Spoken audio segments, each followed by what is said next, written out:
This year is going counterclockwise. Last year went clockwise.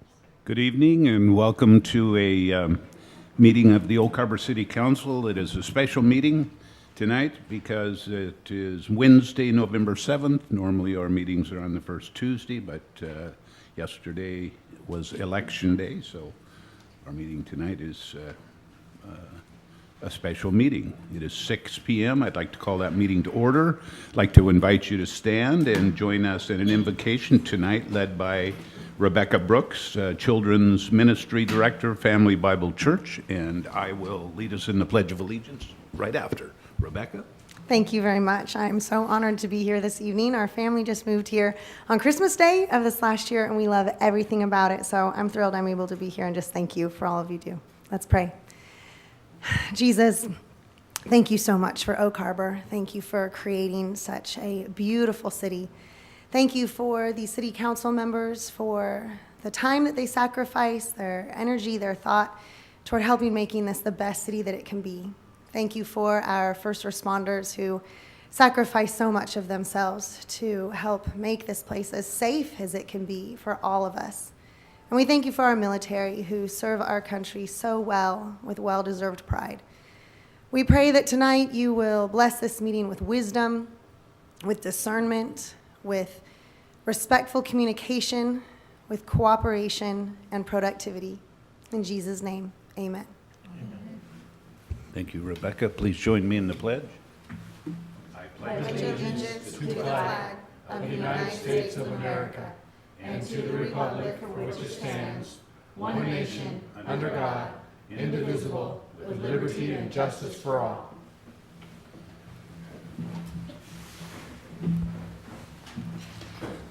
Okay. First item of business, I think we have an absent council member, and Councilor Heisen says that she may join us partway through our meeting. So I'll entertain a motion to excuse Councilman Alberg. Yes. I move we excuse Councilman Rickomber. So we've got a motion second to excuse Councilman Allenberg. Motion by Mayor Pro Tem, second by Councilor Wassinger. All in favor, say aye. Aye. Any opposed? Okay. I will move on to approval of the agenda. Does anybody have any changes? Seeing none, we'll accept the agenda as presented and move on to item number 2. We have item number 2B is honors and recognitions, employee recognition, and I see our Public Works Director, Kathy Rosen. Thank you, Mayor, members of the council. Tonight we're going to honor Brad Gluth for 15 years of service with the city. So Brad, would you come on up? Brad began his employment with the City of Oak Harbor on October 27th, 2003 as a civil engineer, and prior to that, Brad worked for WashDOT in their Bellingham office. In June 2012, Brad became a certified stormwater manager through the APWA program, and last year he was reclassified to our stormwater engineer in the city. He performs a broad range of design review functions, including analysis of stormwater-related submittals, transportation concurrency, compliance with engineering standards for streets, water, sewer, lighting, accessibility, just to name a few. He works very hard to help applicants achieve their desired goals while maintaining compliance with city code and regulations by suggesting alternatives and helping them to understand the stormwater permit and the manual and those regulations. He serves as the city's stormwater administrator, managing the city's compliance with our NPDES Phase 2 stormwater permit as issued by DOE. He's a Washington native and a graduate from Washington State University. Go Cougs, 8-1. He graduated magna cum laude. He and his wife Tina have 3 children that have gone through the Oak Harbor School District. Brad and Tina are involved in the community in many different capacities, including youth soccer, school district, and the Gary Oak Society. Brad works tirelessly with all of his philanthropic endeavors. The whole family, I believe, works really hard to find ways to improve this community, and they can always be found doing volunteer work. He's a valuable asset to the city, and we are very fortunate for his employment with us. Congratulations on 15 years, Brad. Thank you.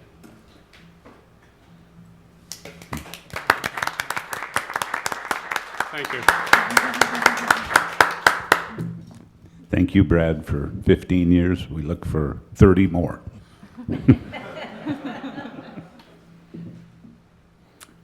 Okay, we'll move on to item number 2C, community presentations. Tonight, we have the Oak Harbor Main Street Association, and it is entitled Business and Occupation Tax Credit Request, presented by Matthew Williams, Executive Director.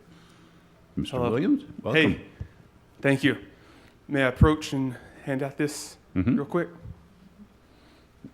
It's just a little addition. We can pass them down. Okay, thanks, Matt.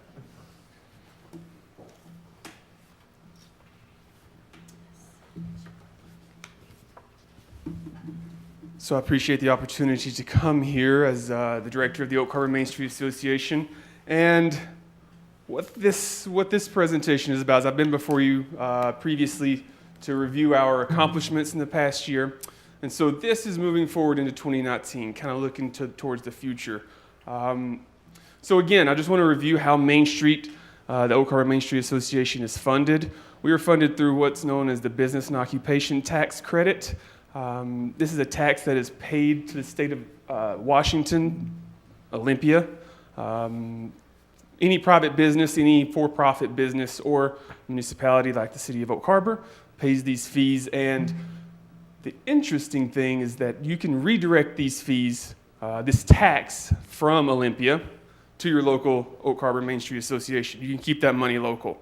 As you can see on the screen here, the second bullet point denotes that once donation requests are approved by the Department of Revenue, contributors receive a credit worth 75% of the contribution the following year.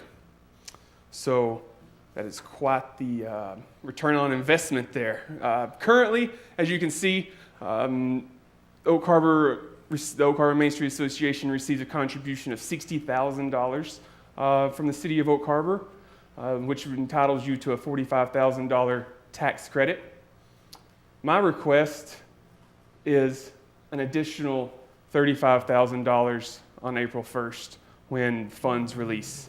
So each Main Street organization, there's approximately 34 in the state, each Main Street organization is capped at $133,333 per year. Okay? There's $2.5 million available through the state legislature that's been appropriated for Main Streets. And the way that it works out is the cap is $133,333. This past year, we raised approximately $96,000, with $60,000 of that coming from the city of Oak Harbor. So we continue to try to influence small business, private business owners to contribute. But we're also looking to reach that cap because we can do more with more money, of course. The incentive here is, again, the 75% credit towards the next year's B&O tax. So just a review of what we do with the money. 2018, we had the Spring Clean where we partnered with the local students, local high school students, to paint some doors downtown, including what's known as Serendipity Lane. Fire hydrants, we partner with the Arts Commission. There is Serendipity Lane, and there's the archway, the before and the after. You can see with our mission statement of trying to connect the business community to the waterfront, this creates the perfect picture towards the waterfront, helping to accomplish that mission. We partner with the Garden Club to keep up Serendipity Lane gardens. And these are the Skagit Valley College Weld Club students that took the idea and actually made it happen. So to continue partnerships like that, we have to continue being involved in their curriculum, which requires active projects, which requires money. We'll have a new website and the newsletter as well. So, again, promoting a vibrant historic waterfront community. what can we do with extra money? So there's been talk of how we can connect the marina to downtown.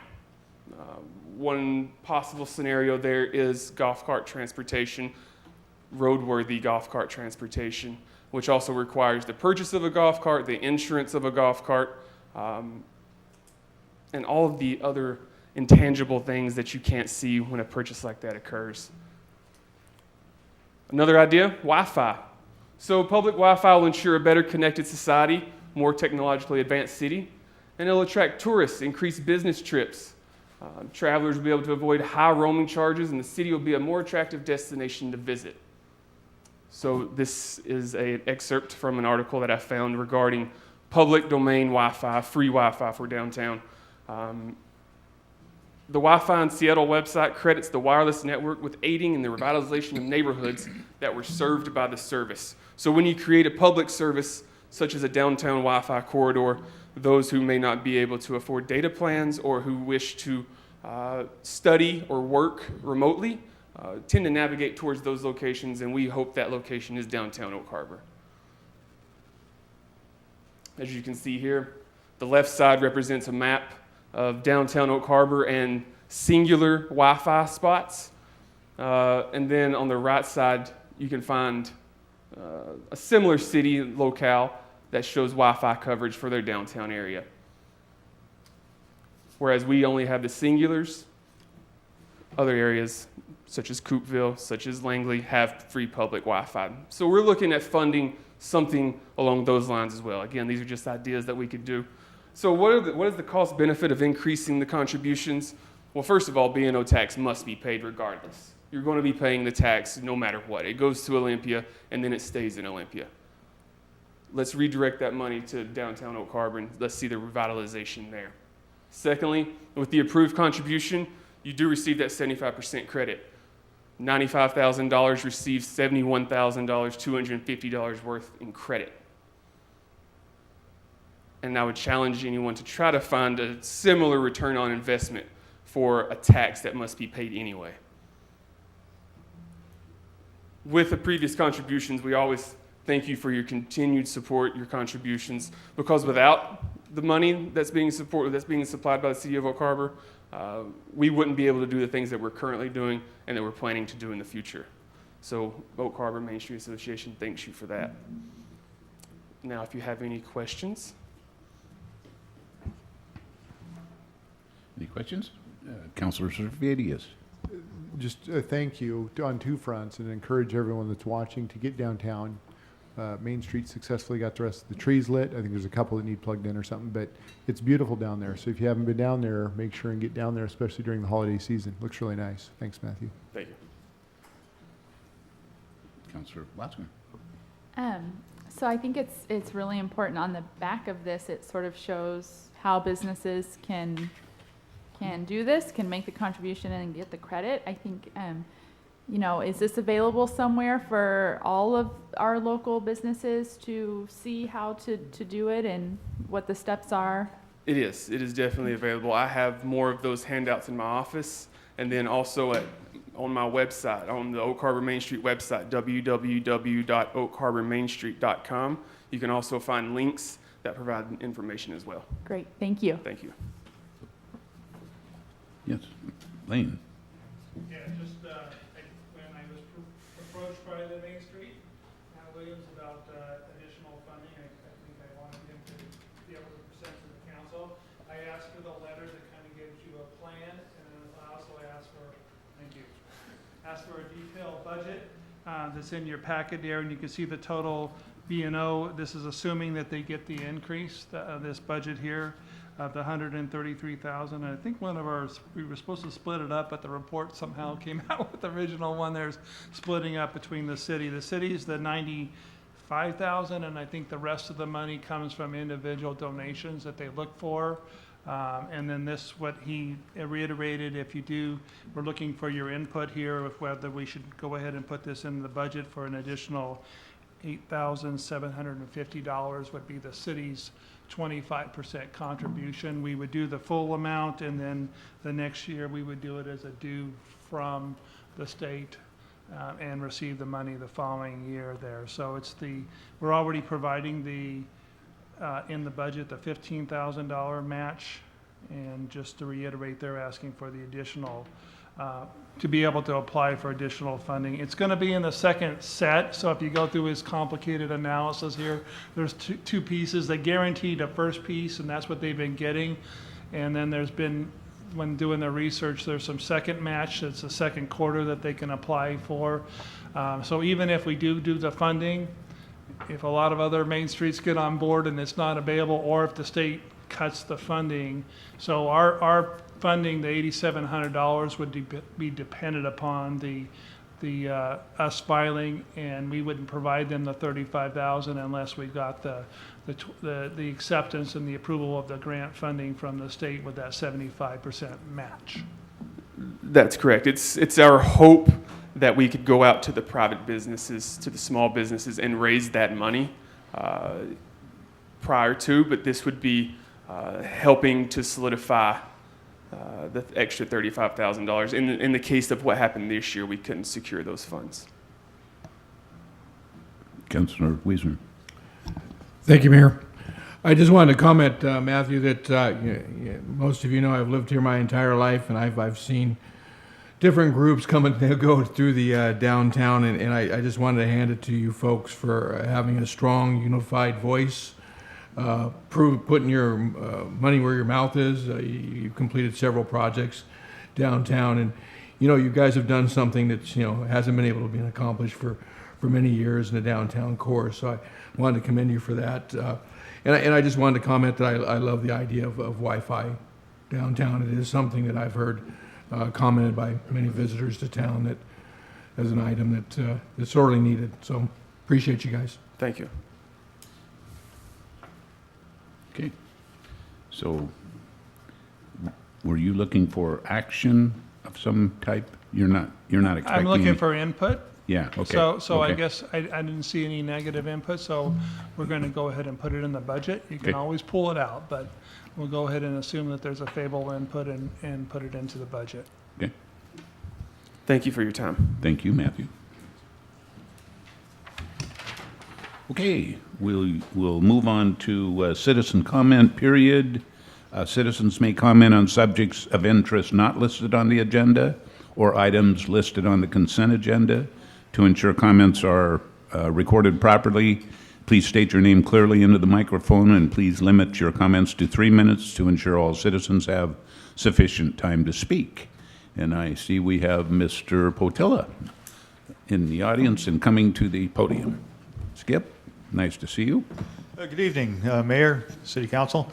I'm here tonight once again for, it's that time of year. Thanksgiving's coming down the road at us, and it's going to be on the 22nd of November this year. And once again, the North Whidbey Community Harvest is going to be put on the free community Thanksgiving dinner at the Elks Lodge. There's a number here. If anyone's interested in volunteering, it's 360-240-1477. That's also the dinner request line. We deliver meals. Last year we delivered right around 430 meals, and we had a total of 850 roughly that went out the door either through delivery or people coming in to pick up meals. And then we also serve in the Elks Lodge from 11 until 4. We've got a whole variety of duties that need to be filled, so it's a call out for anyone interested in helping out. Also for donations, I passed out some donation forms and envelopes. If anyone's interested in donating, there'll be a jar either inside the Elks that day, or you can drop one off down at Frazier's Gourmet Hideaway, or at my house just down the hill at 1090 Southeast Hathaway Street. Checks made out to North Whidbey Community Harvest, or NWCH. This is a true community event. You get people from all walks of the community that participate and come and share a meal with us. And it's all through funded through the donations made by citizens, businesses and organizations. And having done this for a number of years, the community is very generous and always steps up, and it's very much appreciated. I also would like to throw an attaboy to Chief Merrill and his crew. They always come through, and they come in and help do the heavy cleanup at the end of the event, and they've done that for many, many years. This is our 18th year, and I think they've probably done it since the second or third year, and they're such a wonderful asset to the community. I think you should really know what kind of crew you've got working for us here. They are rock stars as far as I'm concerned. So, but everyone's welcome. And we would love to have y'all come on and have a Thanksgiving meal. We have deep fried turkey, smoked turkey, ham, all the fixings, pumpkin, pecan, apple pie, and the back of the Elks has a table that's filled with hors d'oeuvres, so you can kind of nosh as you wait in line. So, thank you. Thank you, Scott. Okay. Anyone else for public comment? Okay, seeing none, we will move on to item number 4, our consent agenda. We have items A through E. Any questions or, yes, Councilor Wiesner. I'd like to pull aside item 4D, please. For D? Yes, please. Okay. Anyone else? Well, then the other items will be approved as presented, and item number 4D is purchase authorization tractor replacement. Yes. I just wanted to pull this off to make a comment here. City staff came to us originally with a request for this tractor replacement funding for a budget amount of $100,000, and they had picked out a tractor of $59,524.66 when presented to council. And the reality is we are buying a tractor today for $55,222.73. Kudos to staff. We appreciate the frugal use. I know she made a change in brands, and I'm familiar with the two, and I think it was a good choice in changing brands, but kudos to staff for taking the time, sharpening the pencils, and using the city's money wisely. We appreciate the extra effort. Thank you. Sandra works really hard. Okay, I think we'll accept that item as being passed, and we'll move on to section 5. I have a couple of comments here under mayor's comments. The first is proclamation recognition for National Hospice and Palliative Care Month. November is National Hospice and Palliative Care Month. This year's theme is It's All About How You Live. Those care programs provide pain management, symptom control, psychosocial support, and spiritual care to patients and their families when a cure is not possible. These programs combine the highest level of quality medical care with the emotional and spiritual support that families need most when facing a serious illness or the end of life. Throughout the month of November, programs of all-inclusive care for the elderly, PACE, will join organizations across the nation in hosting activities that help their community understand how important these cares are, or these cares can be. For more information about hospice, palliative care, and advanced care planning, please visit it's the National Hospice and Palliative Care Organization in NHPCO at the caringinfo.org website. Also wanted to draw your attention to the new artwork on the wall behind us. That artwork is has been provided by Dawn Glavick. She is the sole creator of this original one-of-a-kind work. Surrounded by Puget Sound on Whidbey Island, the Pacific Northwest is home sweet home for Dawn. She's a self-taught creator of bold and emotional pieces of art and written word. She enjoys walking our beaches, walking her dogs in Deception Pass State Park, sharing her love of the ocean and its creatures. And I guess while she's walking her dog, she likes to listen to Van Morrison, the Grateful Dead, and Moody Blues.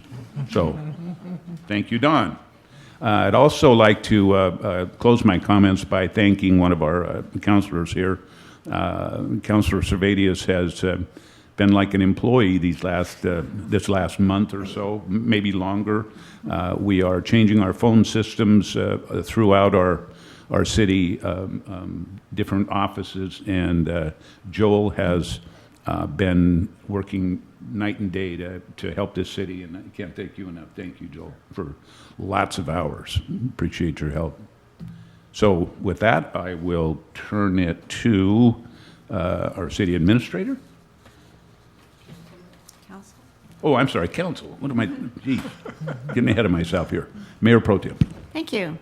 I also want to point out that our shining gold star staff, we received today on the exit audit that we are clean, that it was wonderful. They couldn't do enough kudos to staff, to all the departments, and how rapidly they got the information to them. They were under the direction of our finance director, Patricia Soul, but she also gave kudos to her worker bees, Tally, Wendy, and Jessica, for really doing the midnight oil and making sure everything was done. But that is, I mean, for a city to do outstanding and everything in compliance and no findings, this is fantastic, that every penny is accounted for. That includes the wastewater treatment plant, which got another audit. But, I mean, it's to all the staff. But that is fabulous news for the city, and everyone should be proud. And please, thank you, staff. You should have gold stars embroidered on your jackets. But thank you very much. Well A lot of hard said. work. Well said. Thanks, Mayor Pro Tem. Anyone else? Councilor Servadius. Thank you, Mayor. I will just touch on the phones. Thank you for the kind words. Happy to help. For the public, if you're trying to call in over the next several days, we've found some little glitches where numbers may not have matched up as the whole porting process occurs, so please be patient. If you're staff, obviously, please be patient.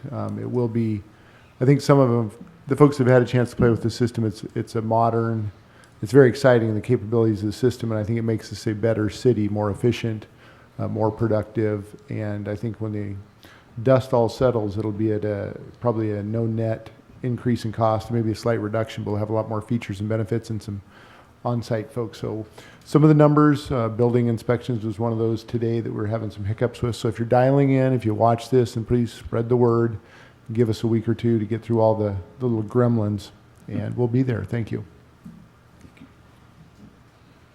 Anyone else? Council comments? Okay. We'll now move on to City Administrator.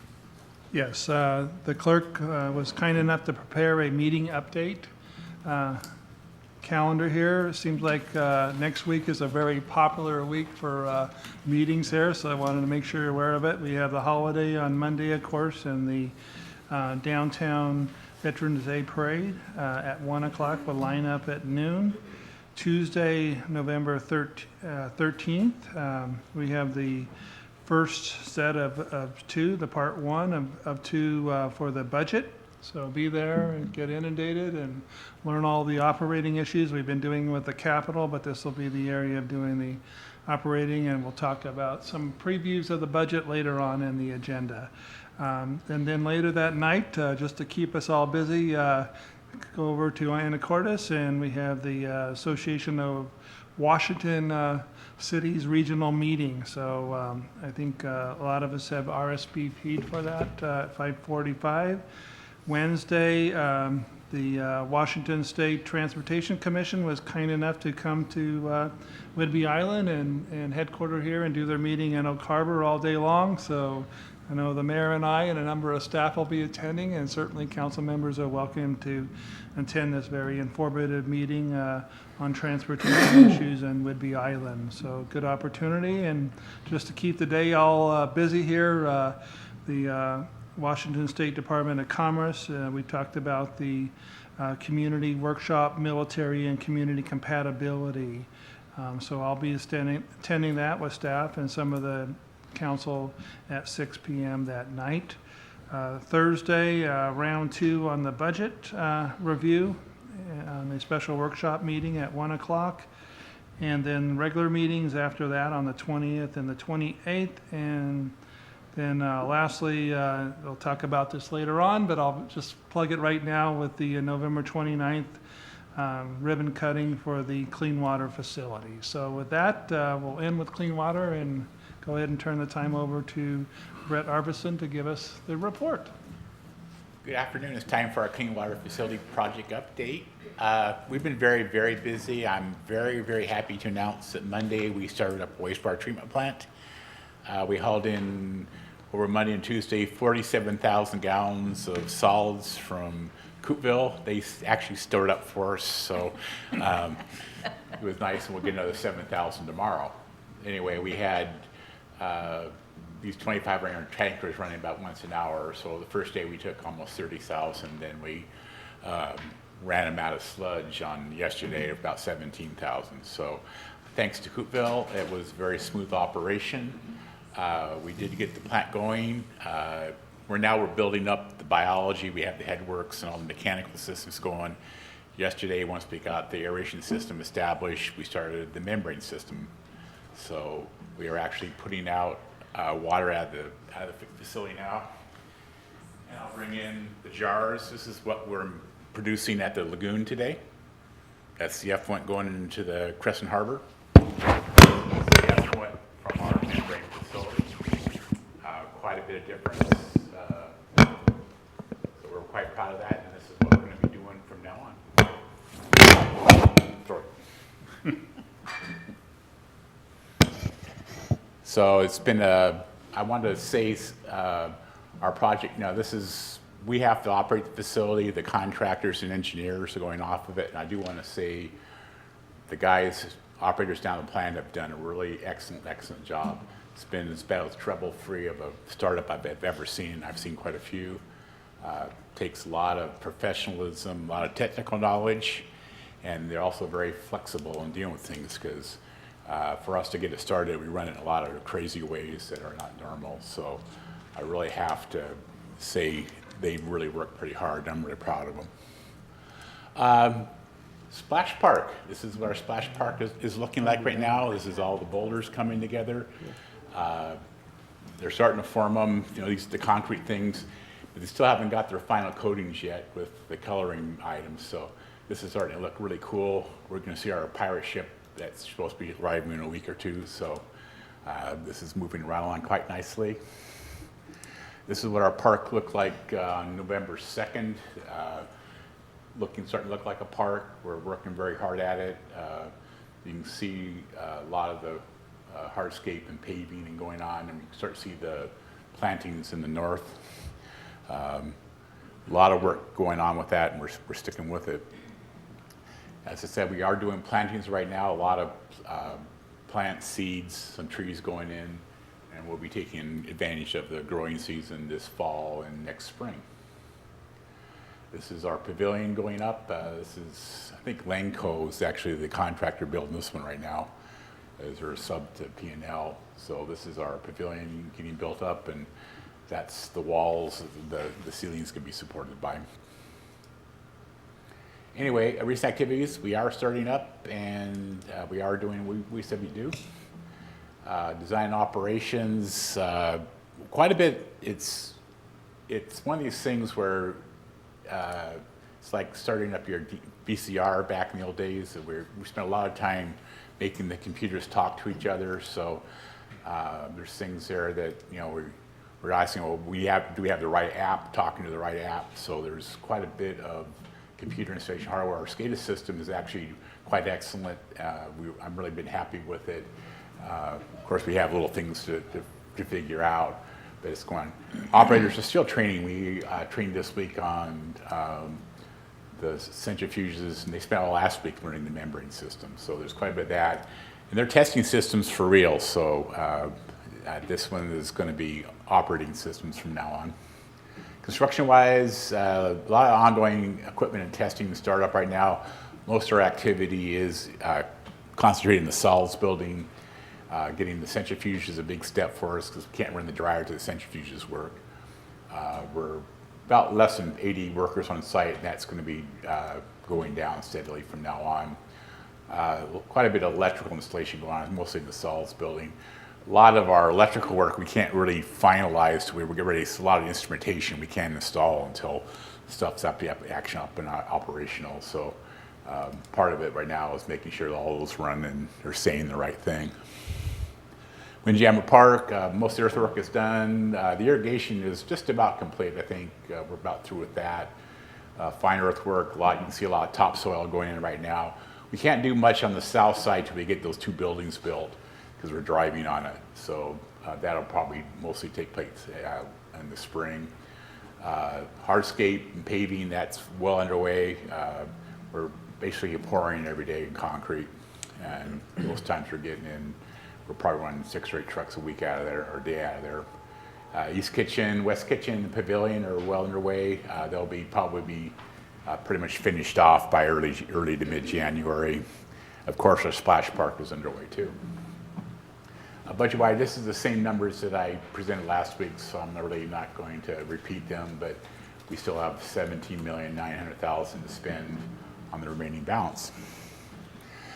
As Blaine said earlier, we do have ribbon cutting scheduled for November 29th, and we're going to invite a lot of people, and we'll have more details on that as we move forward.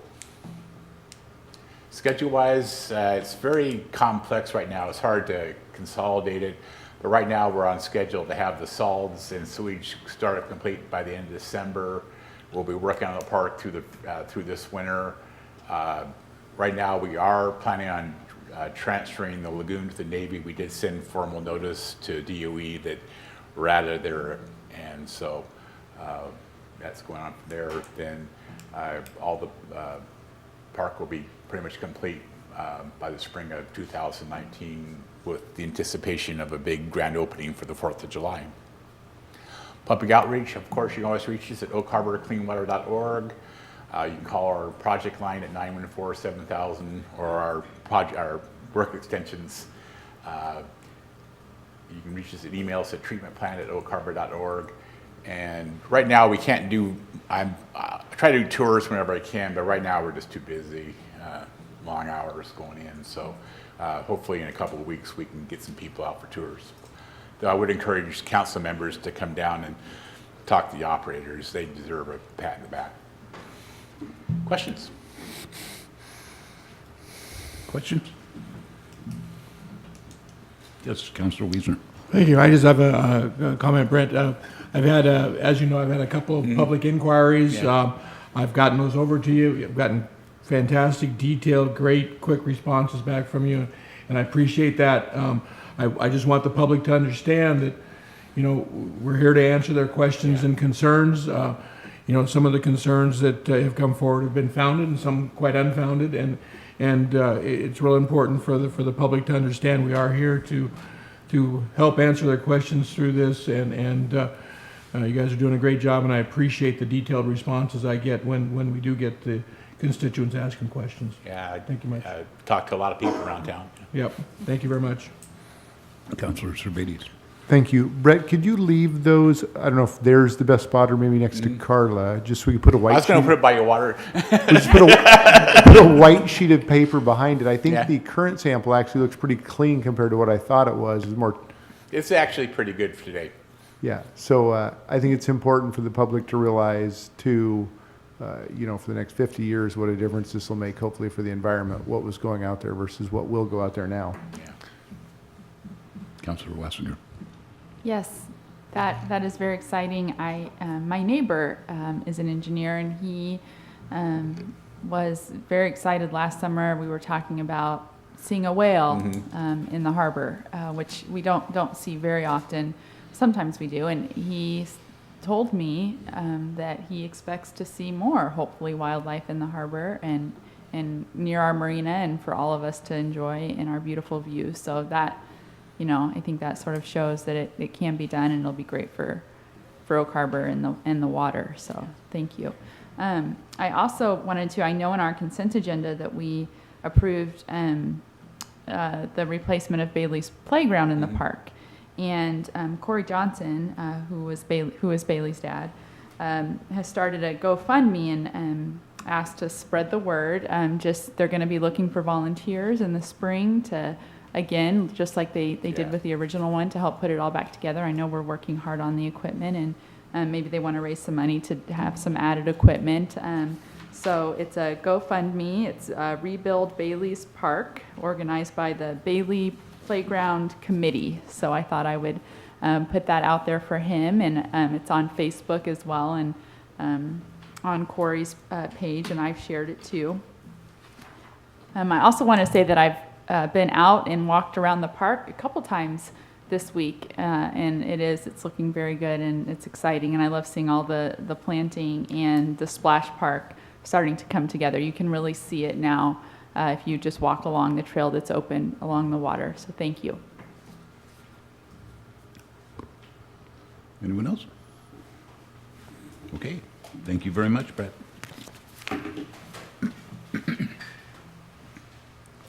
Are you really taking it away, Brett? I was going to put it out. put it right here. I don't want to put it where I can find some place to flat put it.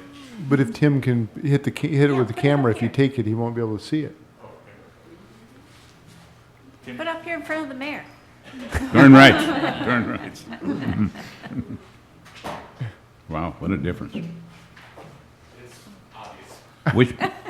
If you intend to send a bill to Coopville for treating that truckload, I'll deliver it to their mayor.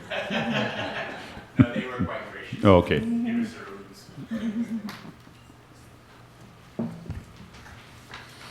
Okay, we will move on to Section 6 on our agenda, public hearings and meetings.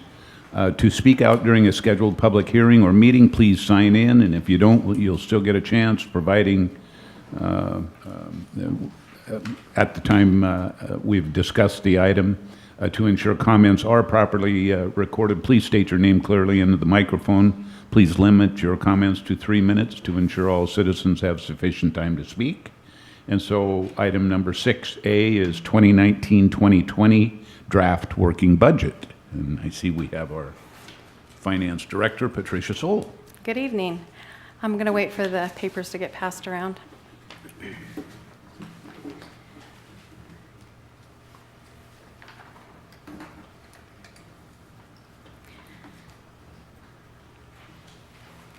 Okay, so I numbered the papers so you can refer at the top right corner. When I talk about a page, I'll let you know.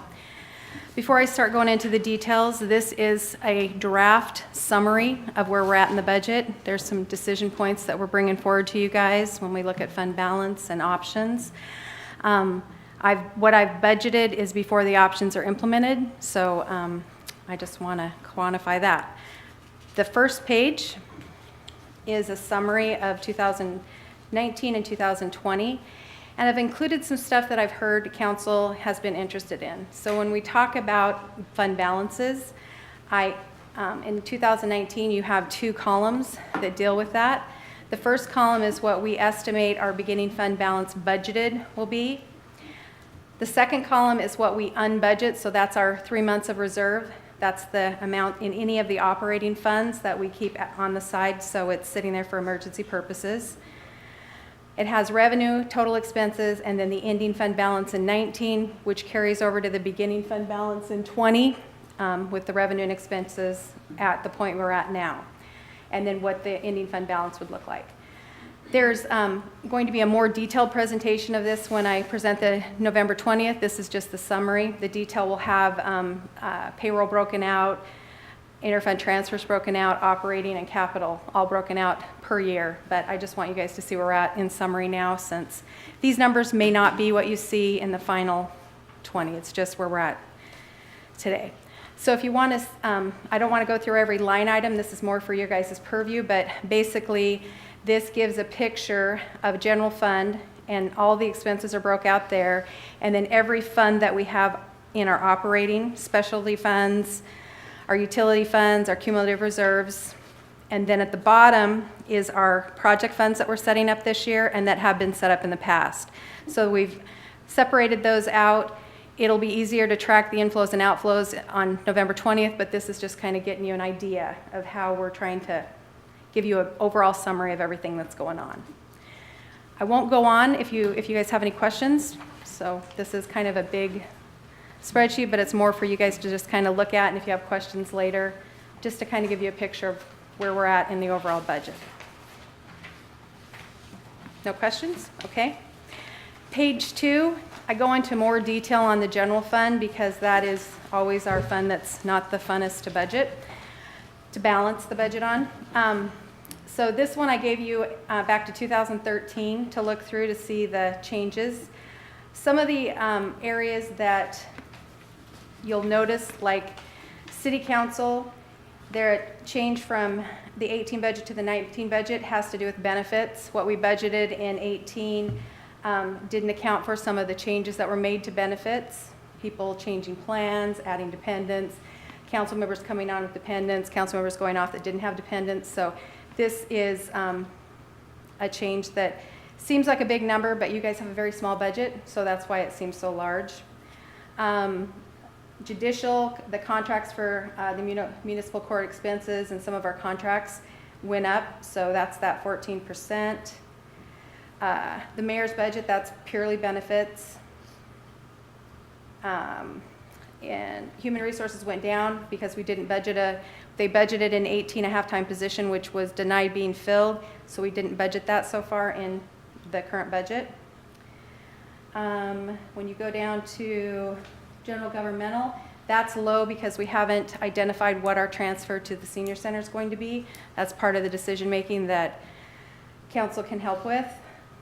When you go down to fire, the increase is due to paid on-call salaries and benefits for the training the training portion. Last year we did not budget the training amount, which was oversight.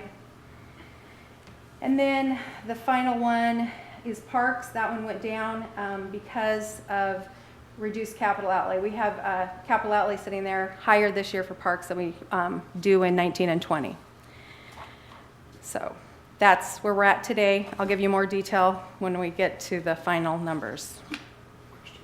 Yes, question, Councilor Servadius. Your percent change columns, is that, what is that? Between 18 and 19 and between 19 and 20. Just budgeted, not, Yeah, we don't have actuals to compare to yet Okay. since the year's still in progress. all right, thank you. Yeah.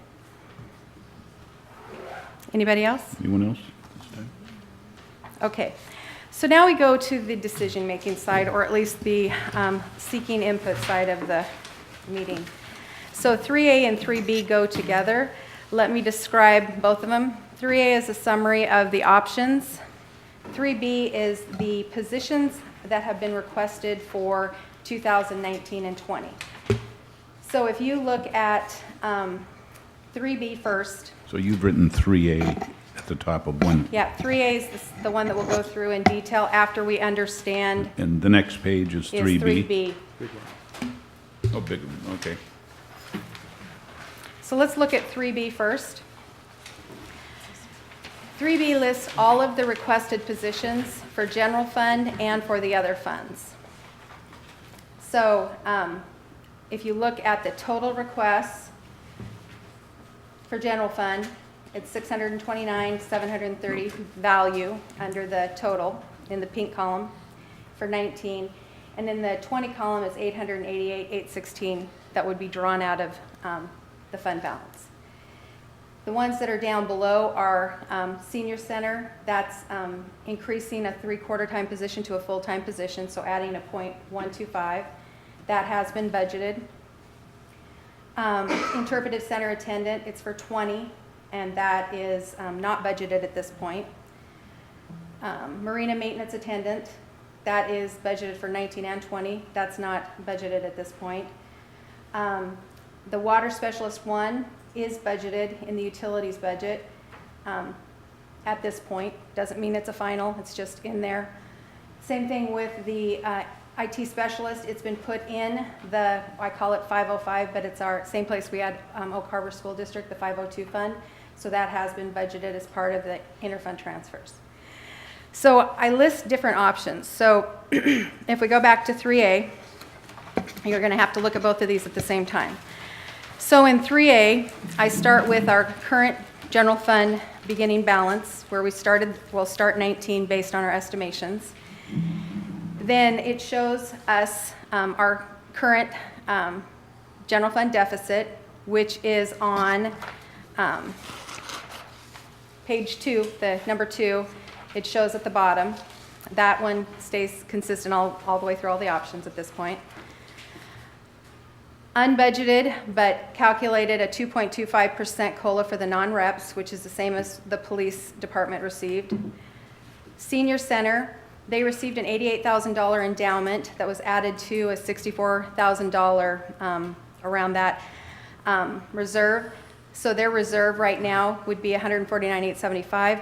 The first option is them keeping that and us transferring in 170 in 19, 197 in 20 to cover their deficit. The added positions, I put in every position that was asked for to see what it did to our fund balance. If you look at the total drawn fund balance for 19, it's $1,415,457, and in 20, it's $1,726,859. We put in the potential use of stability fund for our one-time fees, which are, again, on page 2, showing all the capital that we are utilizing general fund for, $127,500 in 19 and $10,000 in 20. So that's an option that council would have to agree to. With that, we're left in a very poor position in 2020. So of all of the things we listed, they all can't happen. So then I went down to option number 2. So if you go to 3B, option 1, it shows the requisitions. Option 2 is listed with the golden color. And in the red on page 3A is where any changes that I've made to the assumptions. So the second option is to reduce our positions from 7.41 in 19 and 10.41 in 20 down to 3.41, and those positions in general fund are at the very top. They're the four positions that are highlighted in the golden color. So the development review engineer, code enforcement officer, community outreach specialist, and economic development specialist. 3 of them at full-time, and the code enforcement officer at 0.41. So that reduces the draw for that down from $629,730 to $234,214 in 19, and from $888,816 to $241,818, which brings our fund balance back up into the positive. But in 2020, there's not a lot sitting there. So I don't know if that's a good option or not, but it's an option. The next option is option 3. Again, if you go to 3B, that's the third one down. And this one is reducing the community outreach specialist to 75% of a FTE the first year and a full-time the second year, based on the assumption that maybe we would hire in the second quarter instead of immediately in January. And it's reducing the economic development position to a half-time position, not hiring until the second quarter and then half-time for the second year. That one reduces that draw down from $238,214 to $154,347, and in 20 from $241,818 down to $190,001. Also in option 3, we use some of the reserves from the senior center, $69,875, allowing them to retain $80 in reserves, and that reduces their 2019 draw down to $100,893, but it does keep the same draw of $197 in year 2020. Which brings our fund balance back up again a little bit more. 19 is at $1,006,000, 2020 is at $592,000.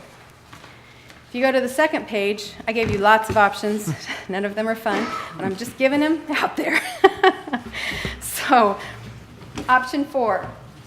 The next change we make is we reduce the COLA from 2.25 to 1.5 for the non-reps, and we reduce the positions under option 4. We're removing the development services engineer and only leaving in the community outreach, economic development, and the code enforcement officer.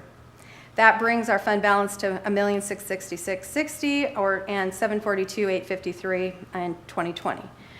Option 5, we bring the COLA for the non-reps down to 1%. We keep only $40,000 in reserves in the senior center, And we reduced the position of one position, and that's the half-time, or the .41 time code enforcement officer. That brings our fund balance up to $1,008,000 and $1 million in 2020. Option 6, this is the cut and burn, slash and burn one that nobody wants to see, but I have to present.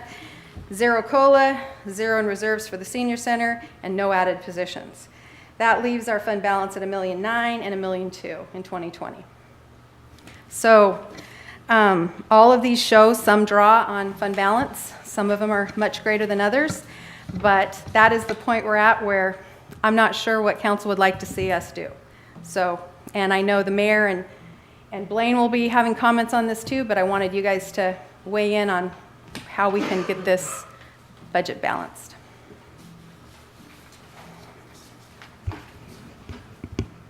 Okay. Looking for questions at this point or input from the council? Yes, please.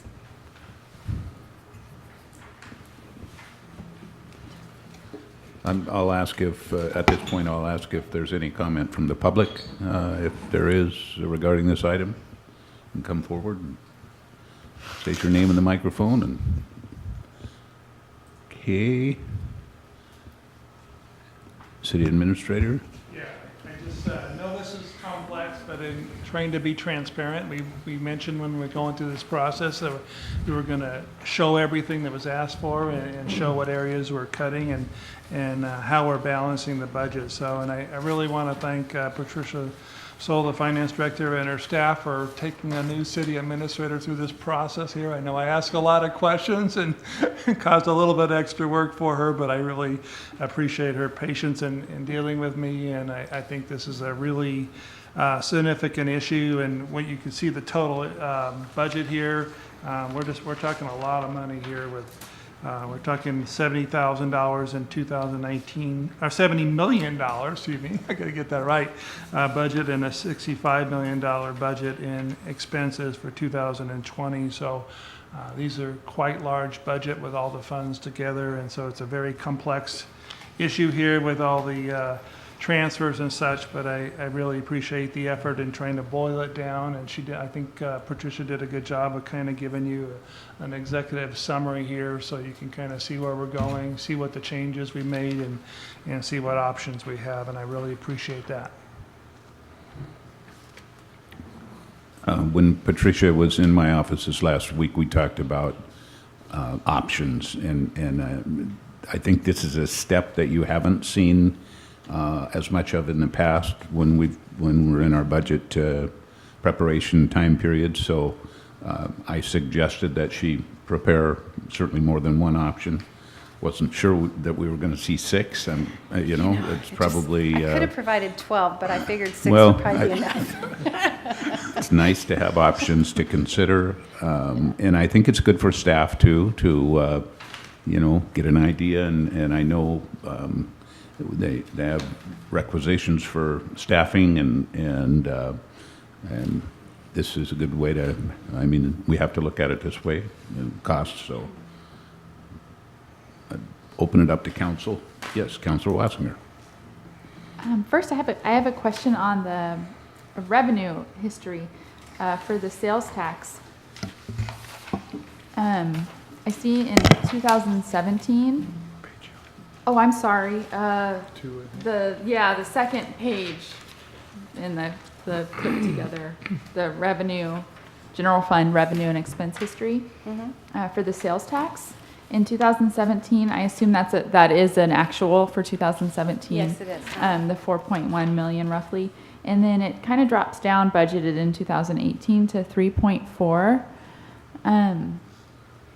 And then kind of dips up again, a 9% change budgeted from 18 to 19, and then actually dips back, well, not down, but a 2% change from budgeted 19 to 20. Right. Is that due to the wastewater treatment plant? I know that that's part of it. We'll collect more than the $3,461,000. When we budgeted the 17 and 18 budget, I was asked to try to calculate what it would be for the treatment plant and remove it. I think I was ultra conservative. So you guys saw during the revenue projections what the sales tax had been coming in at, and it's been growing really well even without the sales tax. So I adjusted this to make sure that it's not too high, because I think we'll probably be over the 4 million mark again this year, but it's not so high that I don't think we can meet it. So that being higher than maybe what we're seeing here, coming in at 4 versus 3.4, I mean, directly, that will increase our beginning fund balance, It should, yes. correct? So I guess that's what I'm getting at is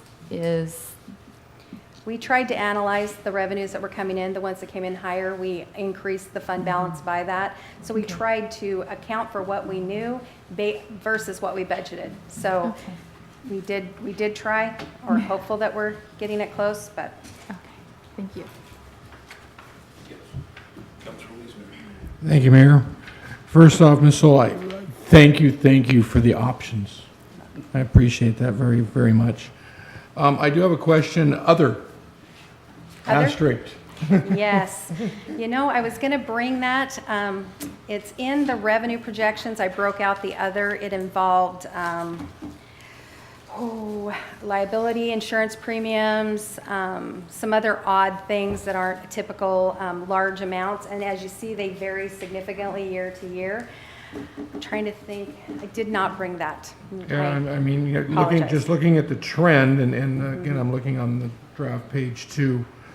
We went from 300,000, 13, a little under 314, 615, 616, $1,017,000, and then Right. 185,018. Yeah. So what I did for 19 and 20, I tried to look at the ones that had stayed kind of consistent. If I had that spreadsheet, I could give you more. On the 20th, when I present, I will have it detailed for you on that. Yeah, obviously that's a good hunk of money right there. Yeah, that million is an oddity, obviously. So But part even of the that, 600,000 from previous years to the 185. right. It just depends on if we have surplus, or it's the odd things that you just can't predict. So the ones I could predict, I budgeted. The ones I couldn't predict, I didn't want to say we were going to receive them. Okay, so what you're saying is you've been very, very, very conservative on revenues. I try not to be very, very, very conservative, because then I would have a very too low of expectation. I tried to keep it right at an average, looking back over 5 to 7 years. And if it's something that's an unusual one that just comes in 1 year and doesn't come in again, then you don't budget that. Okay, thank you. Councilor Servadius. Mayor. I'm looking at 3B, so these are the potential new positions. Take me through this sheet again, please. The yellow, goldenrod, whatever that color is, versus red versus black. Is there, Okay, so the goldenrod is the identified positions that we initially would like to fund, based on if we have fund balance. So those are the ones that floated to the top when we were trying to determine which ones, since we obviously, if you look at option 1, fund that will be out of fund balance and owe the bank a little bit of money. right? So it's probably not one of the better options. If you look at the 4 that we chose, it helps with the fund balance. And the reason that some things are in red, like the development services, the development review engineer, the colors of red are because this is the amount of the position, but we allocate out 110 of that total to the utilities based on the capital projects in 19 and 100,000 in 20, which reduces the amount. If you look down at the very bottom where it says less allocated for engineer, it reduces the amount of the overall impact to general fund.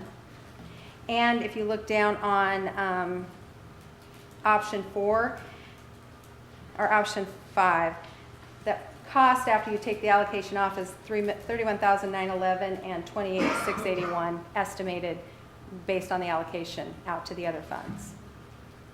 So if I left that up there, you would think that would be the cost of general fund. So I tried to identify that it actually gets money back into the general fund for the allocation. Okay, so let And me, then the red in the year are just so you can see that it's for 2020. And I think that's it, right? So looking at, so option one is everybody gets what they want, which is probably not realistic. Right. Option two is, you said All the reduce four new positions down goldenrod. to, Yeah, the 4 goldenrod ones at the top. you said reduce new positions to 3.41, and yet I'm counting 1, 2, 3, 4. In the Five. goldenrod, it's not, don't look below the general fund. All we're addressing is general fund balance. Okay. Yeah. So senior center, marina, obviously enterprise fund, they get their own, we're not counting any of those. Nope. Thank you, now that helps. Okay.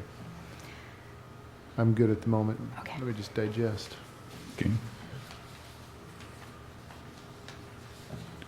Yes, Thank you, Mayor. Councilor Just a Larson. quick question. On page 2, in the surplus deficit, the yellow highlighted item. So when we're looking at 2018 with that deficit of 539,098, is that looking at option 1? 2018 or 2019? Which one? Which year are you Well, looking looking at? at the 2018 with the deficit of 539,000. That was how we budgeted. We anticipated using that much of fund balance during the budget season of 2018. Okay, so That then, isn't the actual what we'll end up with. We don't know that until the end of the year. okay, and then in 2019, that $525,000 deficit, is that with what we have now without Yes. this? Okay, Yes. Thank you.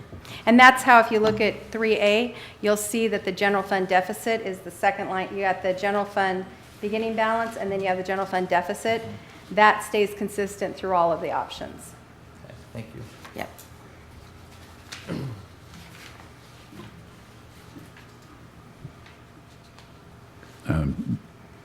Blaine?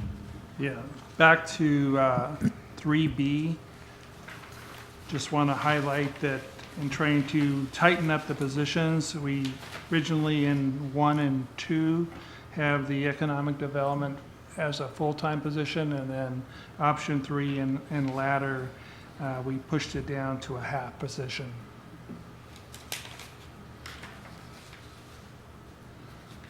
And then we completely eliminated in option 5.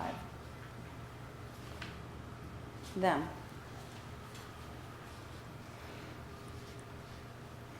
Councilor Survey? Thank you. So coming back to using beginning fund balance, 3A. yes, is that what this is? 3A, document 3A. So the different options, I guess I'm trying to look out, 5, 10 years. Because if we add these positions, they're, fairly permanent expenses. And so is there a way to prognosticate, we have an ending fund balance, but to trend that out? That's what you do, and I don't want to make you do 5 years worth of trending, but I'm just, On which options would you like me to trend it? well, I'm hesitant, I don't know. I'm just talking out loud here and trying to think, because we've enjoyed a very good economic time over the last several years. That might continue for a few more, no one knows, but there's ups and there's downs, and we've had a little more up recently. At some point there's a down, and so I'm hesitant to go too far into the red as far as drawing on beginning fund balance. Whenever that next downturn comes, then that can get, we went through that in 2012, 9. well, 8, 9, and then I remember in 12, when I came on board, we were still dealing with that. So that's my only thoughts, is trying to be conservative in the sense of getting these positions filled, but at the same time making sure that we're not putting too big of a draw, not just on the beginning fund balance, but on the revenues moving forward, that they can sustain that. So just a thought. Thank you. Yes, Mayor Pro Tem. I too, sustaining a new position is hard, because you don't want to have them come in and then have the floor dropped and we don't have a place for them. I was here when people either, because of their spouse, transferred out and we didn't replace them, or someone retired. And so people were learning to double up and do more than one job. I know in Public Works they were doing at least 2 different jobs, if not 3, just to make kind of ends meet. But it concerns me that we have to give the non-representative COLA. I'm sorry. Your police and fire, and they deserve it, but so do the non-representative. You can't not, I mean, it goes down to where they get, you know, in option 6, no COLA. No. And I think the COLA's got to go for who's here, who's been doing the time, picking up the extra jobs, cross-training, then adding other positions, as nice as it would be, but you've got to pay your people that are here that have been doing it. I just think it's unfair if we don't, just to add positions. You've got to treat people fairly that have been here and doing the time. And I don't exactly see that where we keep a COLA, but we drop some of the other positions. I mean, part of the standard of Oak Harbor since I've been here is that we are fair to the employees, and we need to keep that. So that's just important to me, and I think it would be to the other council members. I think it's, but adding a new employee and then having to drop them, but not on the backs of other people not getting any COLA. That's all I'll say at this point. Thank you. Councilor Hudson. Thank you, Mayor. I slipped in late, so I apologize if you That's already okay. covered this. I'm happy to answer any questions. On draft 1, down at the bottom, project funds, line 007. On the EFB estimated, there's just a number 3. Again, thank you. Did you cover that? No, but thank you for catching it, because as I said, this is draft. So any things you might see, we've tried to review it a couple times, but that definitely should be a 0. Thank you.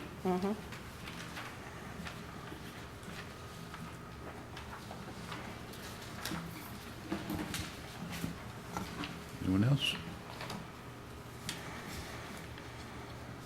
So that's it for the presentation. Yes, so what I would hope for is, I know this is a lot to dump on you, and I know you probably need time to think about it, but if you guys wouldn't mind shooting an email to Blaine and myself with any thoughts on what you liked, what you'd like to see us do out of the options, what might not have been in the options that you think would be a good idea, so we can examine that.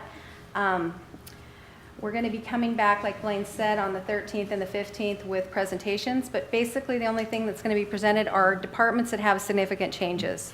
So it won't be every department giving you their department budget, because basically the only budgets that have significant change are things that you guys really need to have a long discussion on, because when I come on the 20th, I will have all that detailed out. So you will have the detailed line items to look at.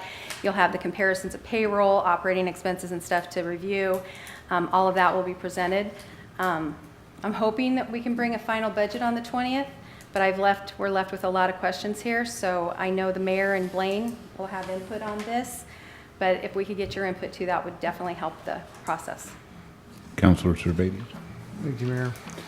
So I'm going to throw some concept out there, and I know this will be a lot of follow-on conversation. I'll probably have one-on-one with you to get a better handle on this. But let's say I'm looking at option 3, so document 3A. Trying to, well, let's go with number 2. Trying to stand up some new positions, given a commensurate COLA to what folks, their peers have received. An ending fund balance in 2020 then of 387,000. Or do we need zeros there? Is it really only 387,000? Yes. And trending then, looking at I'm looking at document number 1, general fund, ending fund balance. The first line there in 2019 is 1.8. Ending fund balance in 2020, I'm going to round up 1.4 million. Right, and that's without any of these suggested additions. So no positions are in that. No COLAs in that. Not even the goldenrod ones that we... Yeah, and no transfer to senior centers in there. I haven't done any of those inputs at this point because I wanted to bring this to you so that you can identify what you feel is important, what your priorities are, so that when I do fill those in and we get to whatever the ending fund balance is, you guys are aware and comfortable with that. So are some of these positions that we're looking to fill vacant positions right now that are already budgeted? No. They're not. So if we draw that down that much, and let's say we went with option 2, is $387,000 sufficient the next budget cycle to cover? No, I don't believe so. 2021 or 2022, we would go below 0. Okay, that's what I was heading for. All right, thank you. Councilor Larson? Thank you, Mayor. And I just had, I wanted to echo Mayor Pro Tem. If we're looking at down to option 3, the non-represented COLA goes up to, or maintains at 2.25%. If we were looking at option 4, I would consider looking at option 4 with the exception of the 1.5% COLA. You'd like So it to I'd be like at 2.25? Yeah, I would like the COLA for option 4 to remain at 2.25%. Sure. I'll change that. Okay. Okay. Anyone So else? Councilor Surveyor? Thank you, Mayor. Just one more, a lot to digest here. So is there a way to resend this document 3A? Absolutely. And maybe just list, so I don't have to remember, what the positions that would be filled potentially? So when you say reduce new positions to 1.53, could you just list out? Okay. That would involve, well, obviously not in that example, not the development services engineer. That implies that we possibly contracted out. But list what those positions are That we Sure. keep. that we keep. Yeah, that's a good idea. Happy to. Or that we fill, yeah. Right. Okay. Anyone else? Okay. I do look forward to any comments or emails that you would send me, us as a group, so that whatever we come up with as a decision will be the best one. Thank you. And we'll move on to item number 6B, ordinance number 1856, property tax levy. And that's me again. That's- Yes. Thank you, Ms. Yes. Mayor. Okay, so I'll do a presentation on this one. If I can remember how to use this thing. So just for a review, Initiative 747 and RCW 8455 set 1% as the maximum limit increase allowed to the property tax levy. If the IPD is greater than 1%, then 1% limit applies once an ordinance has been passed by council. Really not as bright as I thought it would be. I'm gonna have to look at my paper, sorry. The county must receive the approved ordinance by November 30th.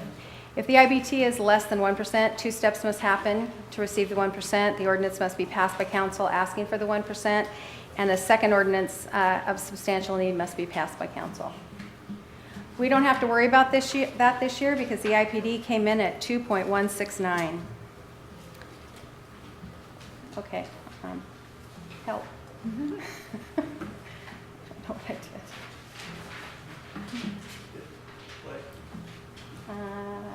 This one? Oh, yeah, got it. Okay, sorry. All right.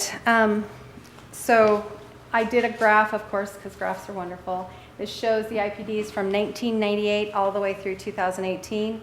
There were only 3 times that the IPD was less than 1%, in 2009, 2015, and 2016. The levy scenarios with an increase defined. If we don't make a change and we don't pass the ordinance, then we have a 0% increase, a $0 increase to the budget. If we do the levy with the 1% maximum, then our levy would be at a minimum of 42,608 increase. If the some of the calculations that aren't considered initially for new construction, improvements to properties, changes to state assessed property, new constructed wind turbines and solar biomass and geothermal facilities comes in, it will increase the amount we receive, but those are kind of things that don't usually come in very often. Inflation versus IPD and the limit of 1%. This kind of is a graph that I know you guys have been seeing that have been on council for a while for every year. It's kind of a cool graph. So The bottom one is the 1%. The middle one is the IPD, and the blue one is the Seattle CPI-U, and that is all through 2017. So it shows how the gap has continued to increase since that ordinance, or that RCW was adjusted to maximize the 1%. Why is the 1% property tax levy needed? To keep pace with long-term impact of inflation, maintain the existing level of services provided by the city to its citizens, and the budget for 2019 and 20 includes a 1% property tax levy. Property tax revenue received, this is just kind of a graph of how it's gone. Certified levies mimic that in an opposite direction. So as the assessed value has gone around the bend, it's kind of affected how much we receive in taxes. The assessed city property values were very low in 2006. They maxed in 2009, dropped down again, and are on their climb back since 2015. And the levy rate has also, our levy rate was really high and worked its way down, and then it peaked a little bit when values were low. I put the two graphs together to compare so you could kind of see the wave, the reverse wave and the wave. Property tax COLA is limited by the IPD. Long-term investments ensure sustainability of the 2019 budget, contributes towards sustainability plans for the future. What if we don't increase the levy? It will require additional cuts in the amount of 42,608 or use of fund balance, and these will go forward, impacting our reoccurring expenses. Any questions? So before we take it here, Yep. we'll see if the public has any comment. Come forward and state your name, please. Good evening. My name is Zachary Edward Phillip. I'm a resident of Oak Harbor. Mr. Mayor, honorable members of City Council. I'm coming to you because I disagree with this 1% tax hike. Since living here, I moved here in 2013 with the Navy. I retired in 2016. My home, I am the only source of income for my family of four. This levy and these additional taxes are making it harder and harder for single families to afford to live here in Oak Harbor. We're driving people out. Our property taxes are going up, our property values are going up, but we're not making it easy for the common person, who is people like me and my regular citizens, to be able to afford to live here. I really would like for the council to take this into thought before approving this levy. Thank you.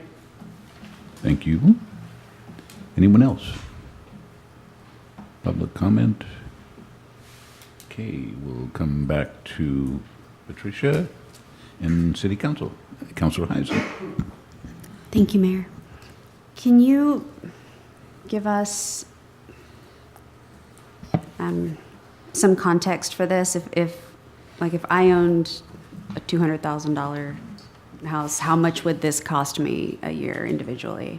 Because that's like Mr. Phillips said, it's at the end of the day, people want to know, how much is this going to cost me as an individual? Obviously, we have to provide services, but. I don't have that calculation in front of me, but I can definitely either bring it back to council or email it to council if they would like. I'd love to know that. Thank you. Councilor Servadius. Thank you, Mayor. This is one of those, Mr. Phillip, thank you for showing up and commenting. It's always one of those that's tough. We do this every year, have to go through this discussion. If you could back up, Patricia, to the graphs, a couple more back, the line graph with Seattle's, there you go. This is one of those things that, so today's paper, big headline article, council considers a 1% bump. I don't know if anybody gets the paper, but Every year. that's there. And while that's important, it's also important to have some of the rest of the story. So what I think is important is our fire and police are funded from the general fund. And that's a basic service that most people in this town expect. They want a safe community, they want police protection, and they want a good fire department that can respond in a timely manner and help protect their resources. Just those two, there's others, but those two departments are funded by the general fund, which is predominantly funded by property tax and sales tax, correct? Yes. So when you look at the costs in general of where things are headed from 2001 to 2017, there's been a 35% increase in what things cost. I'm rounding, and I'm picking the middle there. So the implicit price, what was the D? I have to look it up. The rate of inflation is the simple term I'll use. Things have increased by 35%, yet our revenue has only increased by, I'll round up, 20%. If you go another 20 years, I'm being a little facetious, but Chief Merrill doesn't get new tires or doesn't get, and we have a lot of wants already. So this is very difficult when initiative, I think it was 747 passed, to try and still deliver the services that people expect at a price they can afford. And I think if people know that we're being good stewards, I hope they appreciate this is almost a have to thing that we have to do. I wish the paper would have put that graph on the front page so that when we have to round the corner at Safeway tomorrow and everyone, or Hagen's, or wherever you shop, and they're all over us. It's like, if we're being good, I guess, stewards of the city's money and looking down the road, this is almost one of those things that it's difficult, but it has to be done. Otherwise, 20 years from now, it's not a fun place. It's an even less fun place, I think, to live, because we won't have the ability to keep up our infrastructure, fire, police. So I will support this. To me, it's a have to. Thank you. Councilor Wiesner. Yes, I'm going to echo some of what Councilor Savadius said, in the fact that as I consider myself a fiscal conservative, the problem with not making the move is it's going to have to catch up somehow. It's either going to catch up in decreased services, or it's going to catch up in the fact where we're going to find ourselves having to vote in a special levy or something to cover basic service costs. As the inflation rate goes up, the cost of delivering services continue to go up, and again, the general fund is mostly predominantly funded through these property taxes. So as much as it's a burden on the citizens, it's a trade-off. Do we consider providing these basic services and doing them properly? And as good stewards of the town's money, we do have to look at this like a business would, in the fact that we have to forecast what's going to be around the bend, and we have to, per se, tuck money away when we can. And unfortunately, this is our source of revenue, is through property taxes. So as much as I disdain the concept of the thought of raising taxes, it's just a necessary evil. So I will be supporting it. Councilor Larson. Thank you, Mr. Mayor. Yeah, I sit up at this dais a few hours each month, but I live in this community, and I live in my home that I own, and I pay taxes on that home, and I don't enjoy increasing levy amounts or additional levies, but I also, because I get to sit here and I get to look at the results of things like the audit that we just had, where we are very transparent in what we do, and where, as Mayor Pro Tem Munns just stated, we got a clean bill of health. Everybody looked, the auditors looked exactly at everything that we do and all of our big projects, and we are being good stewards, I believe, of our taxpayers' funds. Just like we saw in the example of the tractor today. It's one small thing, but our city employees are extraordinary stewards of our funds and looking at every way possible to save money, not looking at gross expenditures and looking for the best and the brightest, but looking at what do we need to do the job and how can we do that as frugally as possible. And I also believe that in this community we have a quality of personnel and services that makes me want to continue to live here for a very long time. And just like with the COLA, making sure that we're raising that by 2.25%. while we're only looking at an increase of a levy, a tax amount on our homeowners of 1%. That gap will grow, and I don't want to look at a loss of personnel or a degeneration in the quality of the services that I receive as a member of this community. So, as unpopular as any increase is, I too am going to support this 1%. Thank you. Anyone else?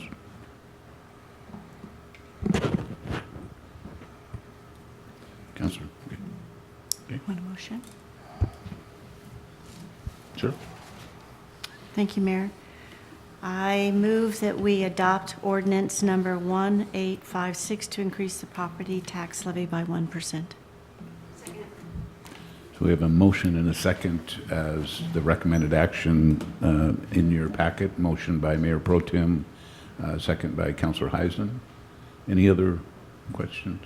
Okay. All in favor, say aye. Aye. Any opposed? Okay, that passes unanimously. We will go on to item number 7 at this time.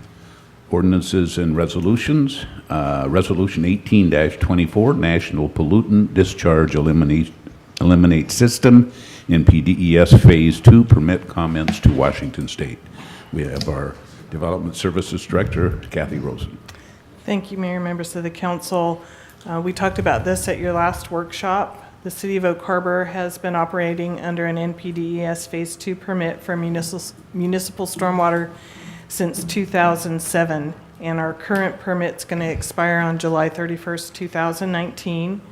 The Washington State Department of Ecology has issued a draft of the proposed permit for public review and comment, and comments are due on November 14th, 2018. In January of this year, we saw a preliminary draft of the permit, and we submitted comments on that preliminary draft on January 18th, 2018.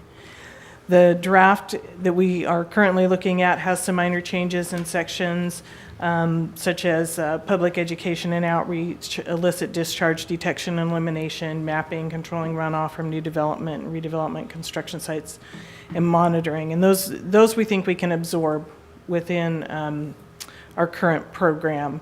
There are 2 new sections that will be very impactful to the city as we move forward. The first one is comprehensive planning for stormwater management, and the other is source control for existing development. The comprehensive planning will require substantial amounts of work by city staff and will necessitate hiring outside consultants and possibly additional staff to accomplish the tasks that are required by that permit.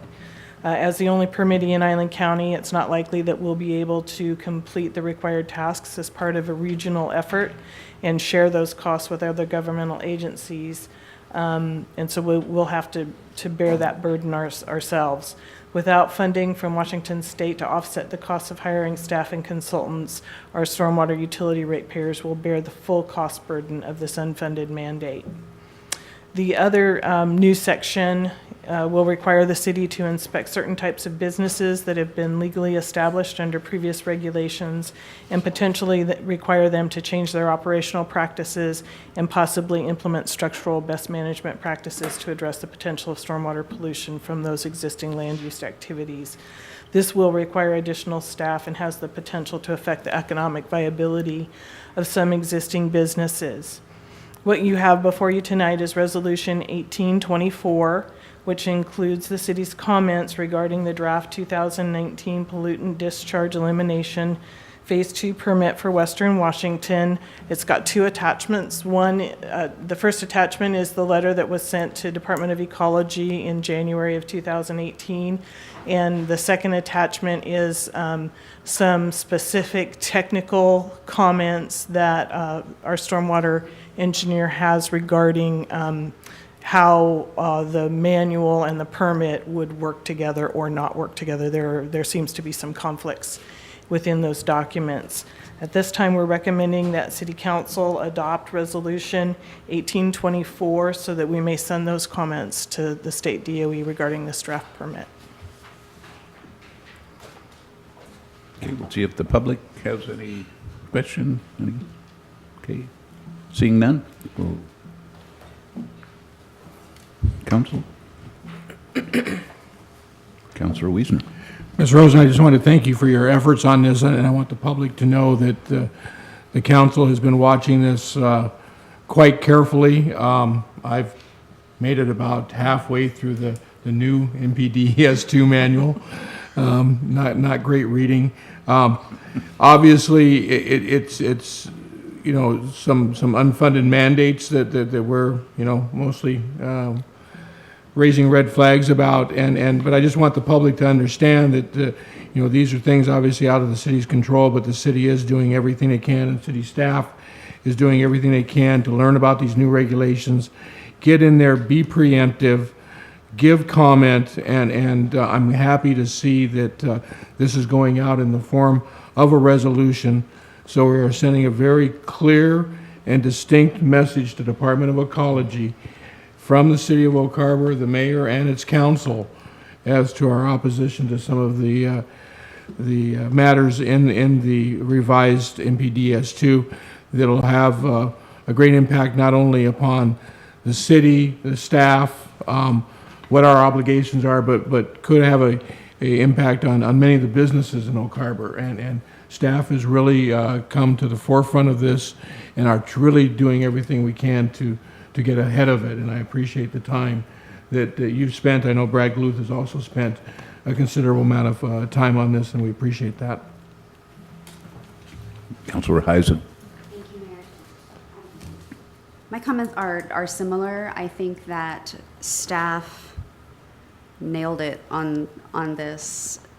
I know it's Mr. Oborn signed the letter, but I'm sure that everybody had a hand in preparing all of these comments, because it not only contains all of the feedback that you've received from us, but the concerns that, you know, staff, you guys are the experts, have brought to us, the comments, the concerns, and our questions, because there are some things that aren't clear, and we ask those questions in our response, and I'm hoping that we get a response, because when the state starts giving us requirements that are unclear, I think that we deserve clarification.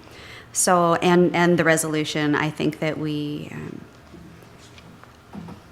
I looked through this and I could not think of anything. You know, there were no gaps. There was nothing I could add. So thank you. I hope that we get a response and maybe some clarification, and maybe this will, you know, depending on how seriously they take the comments from it, I'm hoping that maybe this will, if enough communities respond this way, then maybe we can, you know, affect some change, and I'm hoping that that is what occurs. So good job. I'm very happy to have this sent out with my name on it. I stand behind it 100%. Thank you. Anyone else? Yes, Councilor Larson. I make a motion that we approve Resolution 18, TAC 24, the National Pollutant Discharge Eliminate Systems Phase 2 permit comments as presented. Second. Okay, so we've got a motion and a second to approve the recommended action as presented in the packet. Motion by Councilor Larson. I'm going to give the second to Councilor Wiesner. Any other? Okay, all in favor, say aye. Aye. Any opposed? Okay, that passes unanimously. Thank you. Thank you, Kathy. Okay, we will move on to Section 8 of our agenda, Contracts and Agreements. 8A is authorization to award construction contract to Crest Construction, Inc., utility billing reception renovation. And Kathy Rosen remains at the podium. Yes, thank you, Mayor, members of the council. The existing utility billing and reception space is experiencing overcrowding and some challenges, making it difficult for staff to serve the public efficiently and effectively. There are some times where clients are backed up out into the hallway next to the stairway opening and without visual access to other staff members that can help them for the differing services that office provides. The goal of this project is to open up the utility billing area to the reception space, allowing for 3 visible and easily accessible staff stations to help customers. Visibility and signage is important to differentiate between the different kinds of transactions, and we will have one service station that will be designed to meet the ADA requirements and needs of our community. Security will also be provided for the staff behind the counter and for access to the west end of the building, which is sometimes left open after hours. In August, we used the small works roster process to solicit construction bids from contractors. We received no bids, none. So in September, we advertised in the Whidbey News-Times, the Daily Journal of Commerce, and the solicitbid.com website. We received 2 bids, and those were opened publicly at City Hall here on October 11th. And the results of the bids were Crest Construction at $85,593.64 and Tower Pacific Construction at $109,393.98. The engineer or the architect's estimate was $38,000. So the bids were significantly over the estimate. What we found is that the higher bids have been attributed to market conditions, driving contractors and subcontractors to submit higher bids. We experienced something similar to this at the wastewater treatment plant, where we didn't get bids for similar type work. We have been looking for items in the project where we might be able to reduce some of the costs. We have to have a contract with someone before we can start making those changes within the contract. Otherwise, we'll have to rebid it. Staff is recommending that council approve a motion awarding the utility billing reception renovation project construction contract to Crest Construction, Inc. in the amount of $85,593.64. The funding for this project would come from the 4 utilities: water, wastewater, storm drains, solid waste, and some from the general fund. Staff is available to answer any questions. Okay, any public questions or? Okay, seeing none. Mr. Olborn? I know being a short timer here, security is really a concern. There is a lot of issues that were done. This meets some of those issues, is a good start. I think it's a good message to the staff that we're really important in trying to address that, and certainly we'll try to address other things. In asking a lot of questions here, I think you mentioned that we'll maybe look for some other options of doing the scope, but this has already been limited. Staff did some analysis before, could have done a lot more things, and we're trying to really bring down the cost and only focus on the key areas we really needed to address sooner rather than later. Okay. Council? Yeah, Councilor Servadius. Thank you, Mayor. With this phone system stuff, I've had the opportunity to spend some fairly intimate time in a lot of people's workspaces and crawled under desks and around things. And in general, obviously, we've got some stuff that's fairly dated. And I think this is one of the entrances that a lot of people see. It's interesting to see how many people really come walking into those doors to pay a bill or get a question answered. So in addition to modernizing the space and providing some better safety features and security features, I think this is one of those facelifts that's probably time. Now we just need to come up with some cash to do some others, but I will support it. Councilor Wiesner. Thank you, Mayor. I got to tell you, I'm still kind of on the fence about this. I mean, I've been very vocal about the fact that is, to many people, the face of the city. For many people, that utility office is what they see when they come in, and those are the people that they interact with. And I've been, I think, fairly vocal about we need to enhance that. And I agree that the space is not appropriate for the workers, and then certainly not appropriate for the public to have to stand in line out into the hallway. I guess the problem I have obviously is the bid amount, right? It's frustrating, especially being from the private sector where, you know, I look at jobs like this and I think, oh, gee, this is a $30,000 or $40,000 job max, and here we have this bid. So, you know, I guess if I end up supporting this, it's going to be under the auspices that I'm going to be putting a lot of faith in staff, who has obviously gotten some kudos from me tonight for continuing to do just such an excellent job at monitoring our city's money. That's where I'd be going with it. That I'm going to put faith in the fact that you folks are going to do just like you have been doing all along, and do everything you can to get this bid down. I understand the premise. If there's any changes made to it, we got to go out, rebid it, start from scratch. I don't see any let up in the building industry. In fact, it's fairly typical that, you know, it ramps up like it does, and it plays catch up until something major happens, and I don't see anything major around the corner. So I would assume that if we went through another bidding cycle, that we would find ourselves with higher costs yet. So I understand the concept that you want to work with the contractor who's given us the lowest bid to date. That way we have an assured bid. Then negotiate with them through the project as to what items they may suggest are going to result in the biggest savings to us, rather than dictating changes to them that may not result in any significant change. So that's my thinking out loud on that one. And you know, again, if I support it, I'm just going to be trusting staff's going to do the right thing here, like I know you will. Thank you. Thank you. Councilor Heisen. Thank you, Mayor.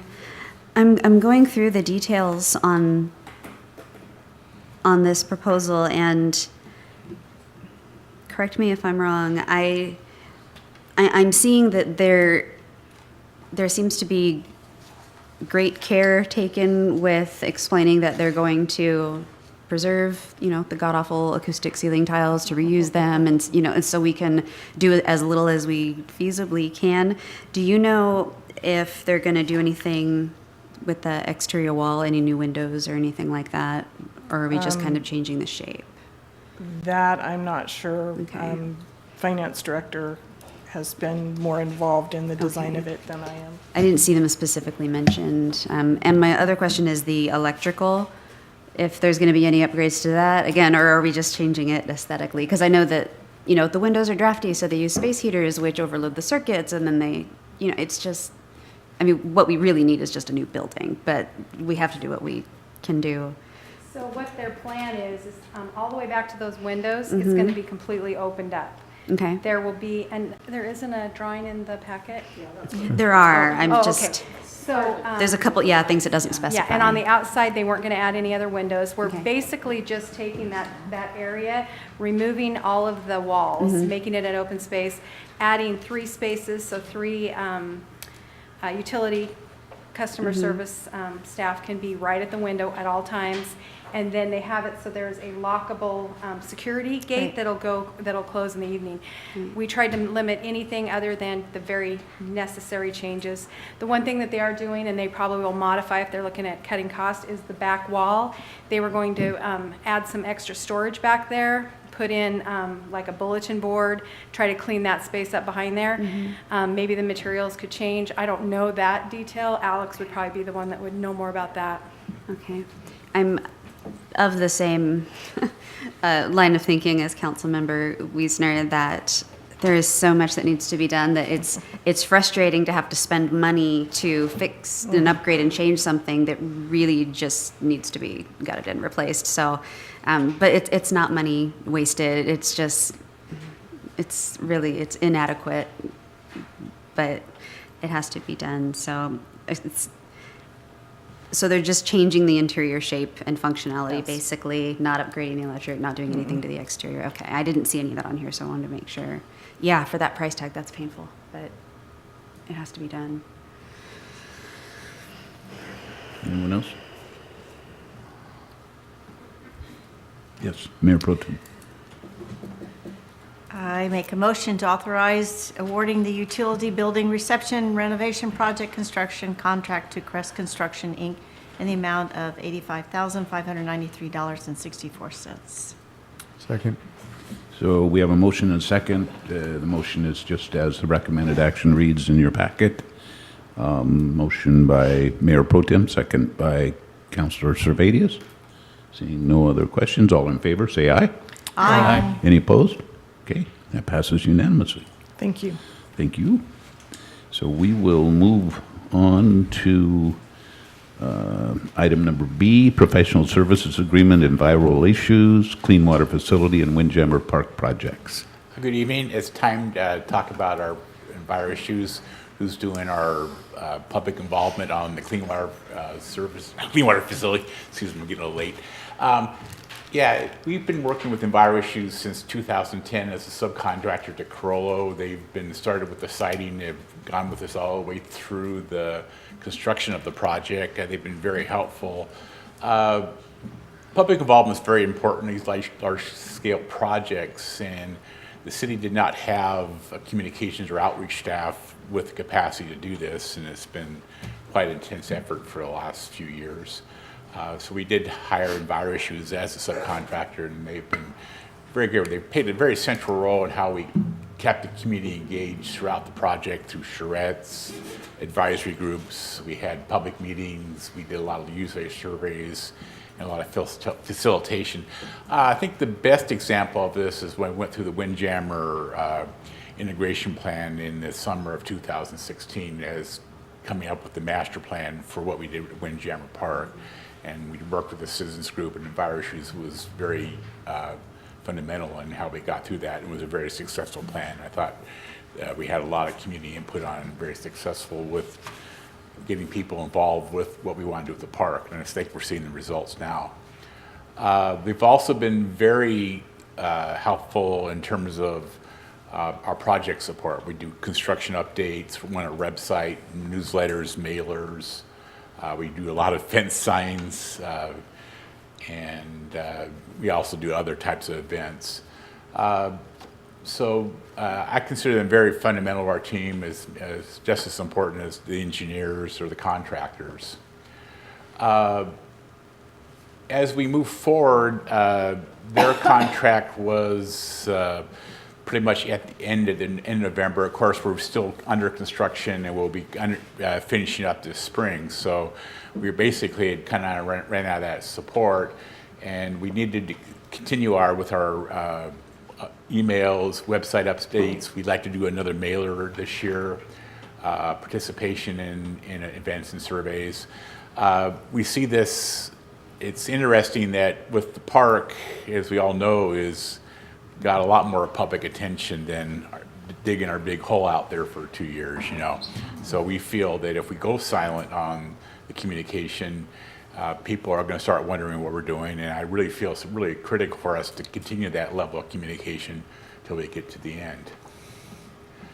So looking for our future needs, we're going to celebrate our successes. I think we have something to talk about. I think we are seeing successes right now. We need to look towards the future. The Navy situation coming in our clean water facility is going to require some communication. I think we have some real opportunities there, but we want to make sure that we're clear with our messaging on that. We do want to keep the community informed on the construction of the park and how the clean water facility is actually working. I think I go to coffee, and the old guys are talking to me about how successful the project is.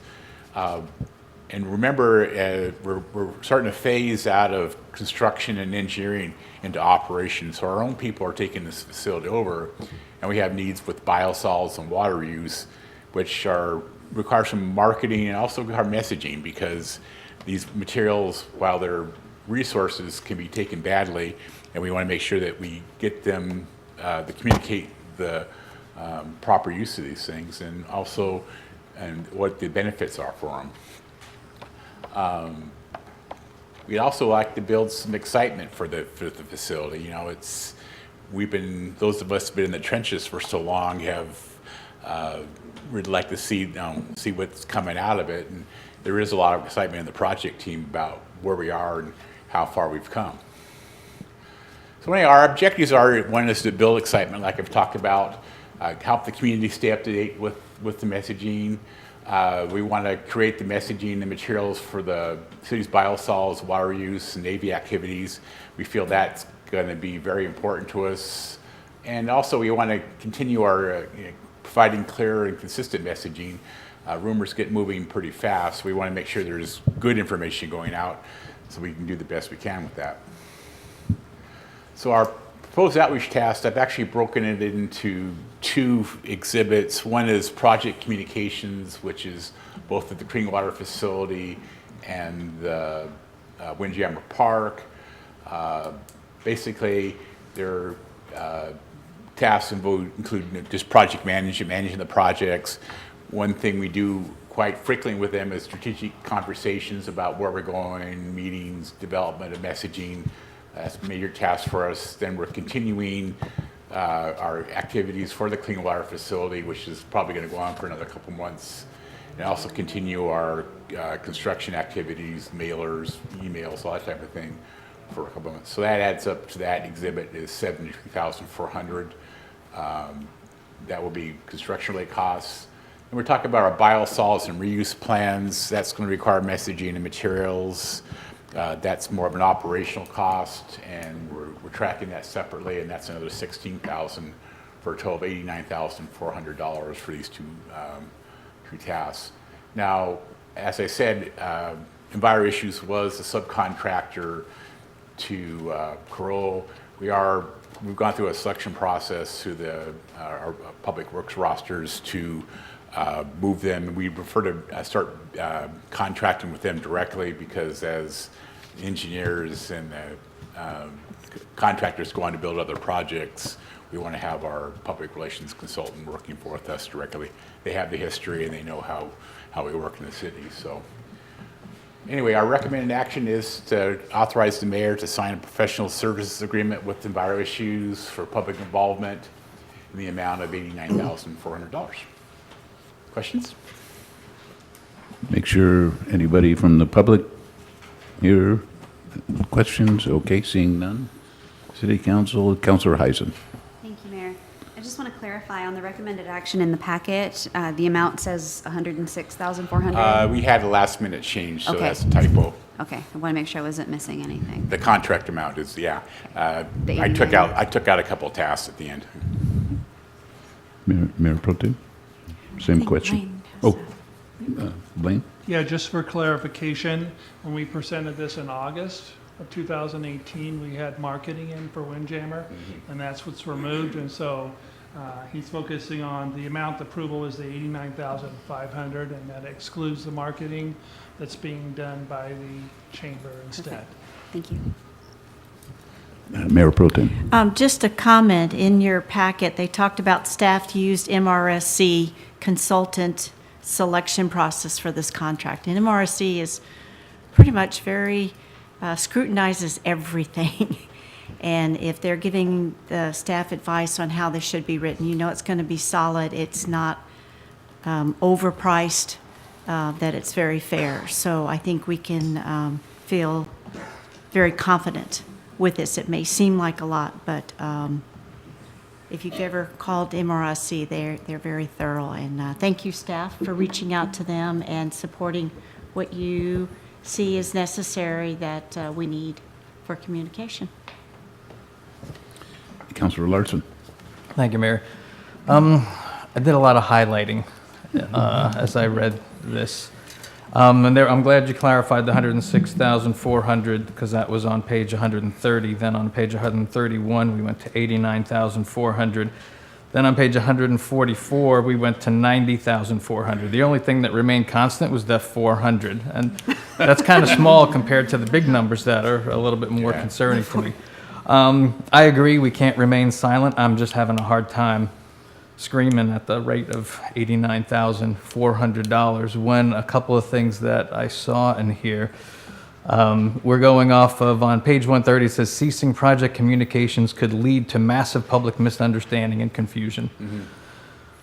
I get that to a degree, but it seems like an overstatement.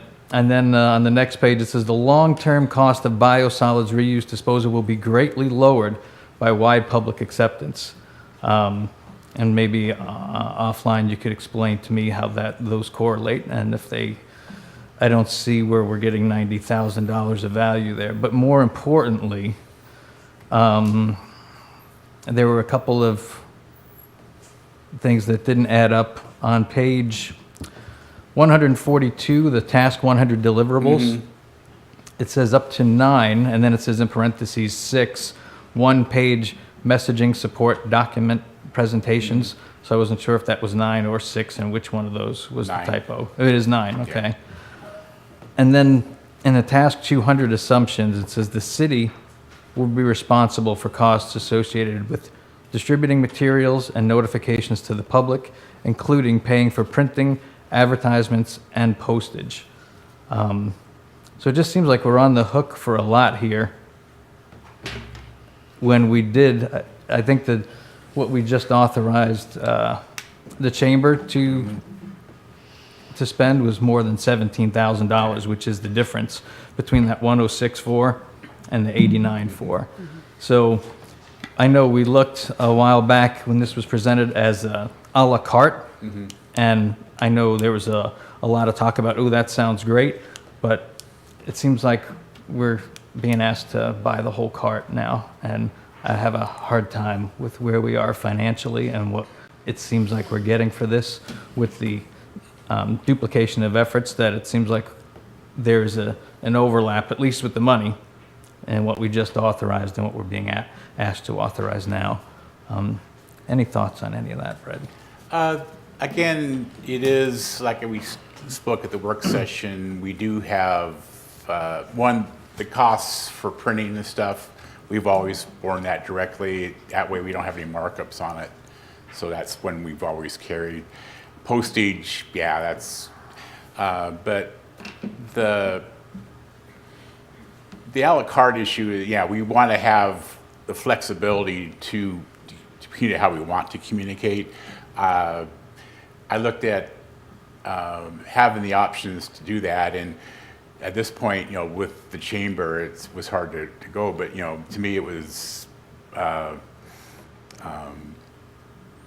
best way to approach it was to give us the flexibility to use the staff as we see needed. We have to authorize a contract and move forward with it. Yeah, of course, we're going to try to manage it the best we can and keep the costs lower, but, that's our best estimate at this point. Some of the statements in the agenda bill, I feel very strongly that this is a marketing effort. If you were a company, you would have a certain amount of your cost in marketing. And remember, we are going to be in the biosolids business for decades, if not forever. So I feel that cost and how we present this materials, how we sell it is very critical to us, because right now we're talking $100,000 a year in disposal costs. So if we can get that down to zero by people accepting the product and taking it off our hands for free, then we are seeing cost payback. And I think that's going to be real, personally, because I think our material, if we can present it properly, is going to be an advantage.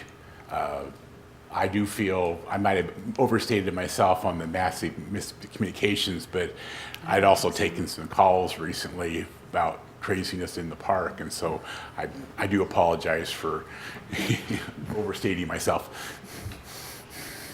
Thank you. Councilor Wassinger? Yeah, another type of that, it might be, it says in task 300 deliverables up to 2, and then it has a parentheses 1 press releases. So is it 1 or 2? 2. 2. Okay. And then can you expand on, I like your mention of possible savings in the future of the solids. How give me some real examples of how this work in this proposal would help with that. Can you expand on that? Well, when we talk about biosolids, right now we're treating as an issue, something we have to haul away, and short term we're going to haul it to the other side of the mountains. Our Class A biosolids can be used for quite a bit of wide variety of things, like container nurseries.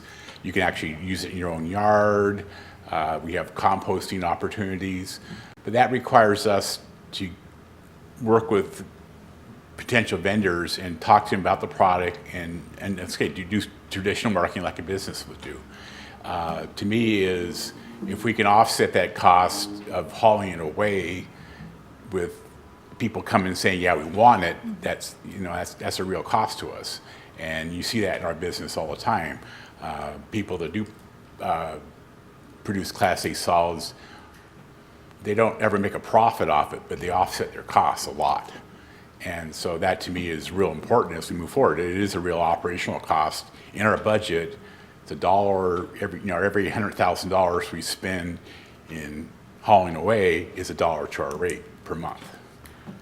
So to expand on that, so the material that this company is, in Yeah. this proposal, is going to produce is going to help us you market. So you're going to take maybe these Yeah. updates, website updates or flyers or, so what, I just want to make sure that I'm Yeah. clear on this. So what they're producing out of this money, Yeah. the materials, the marketing materials, the flyers, the content, correct? Yes. Is what you could use to help Exactly. distribute to industries, Yeah. people, like you said, any Yeah. fertilizer, compost. And it's material that is not going to go out of code, if you will. It's something that you would have, that you would Yeah. own, So- us, the city would own to Yeah. be able to use. Yeah, so say example, we want to talk to a container nursery business, they're going to want to know about your product, what are the dangers of it, because everybody says, well, it's toxic, but it's not toxic, and talking about the benefits, talk about the regulatory efforts and how clean it is. And so we need to talk about what the benefits are and how can we move it forward. And so in the industry, most large organizations have this process going on in-house, but we just don't have the ability to do that right now. Thank you. Councilor Wiesner. Thank you, Mayor.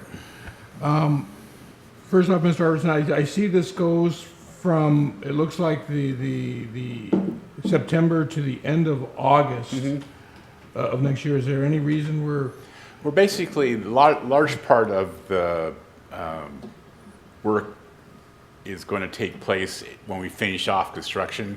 The Exhibit B may go on longer, but we just wrote the contract for that period of time for now, and I think majority of it will be done by that time because we're going to be marketing this stuff next year.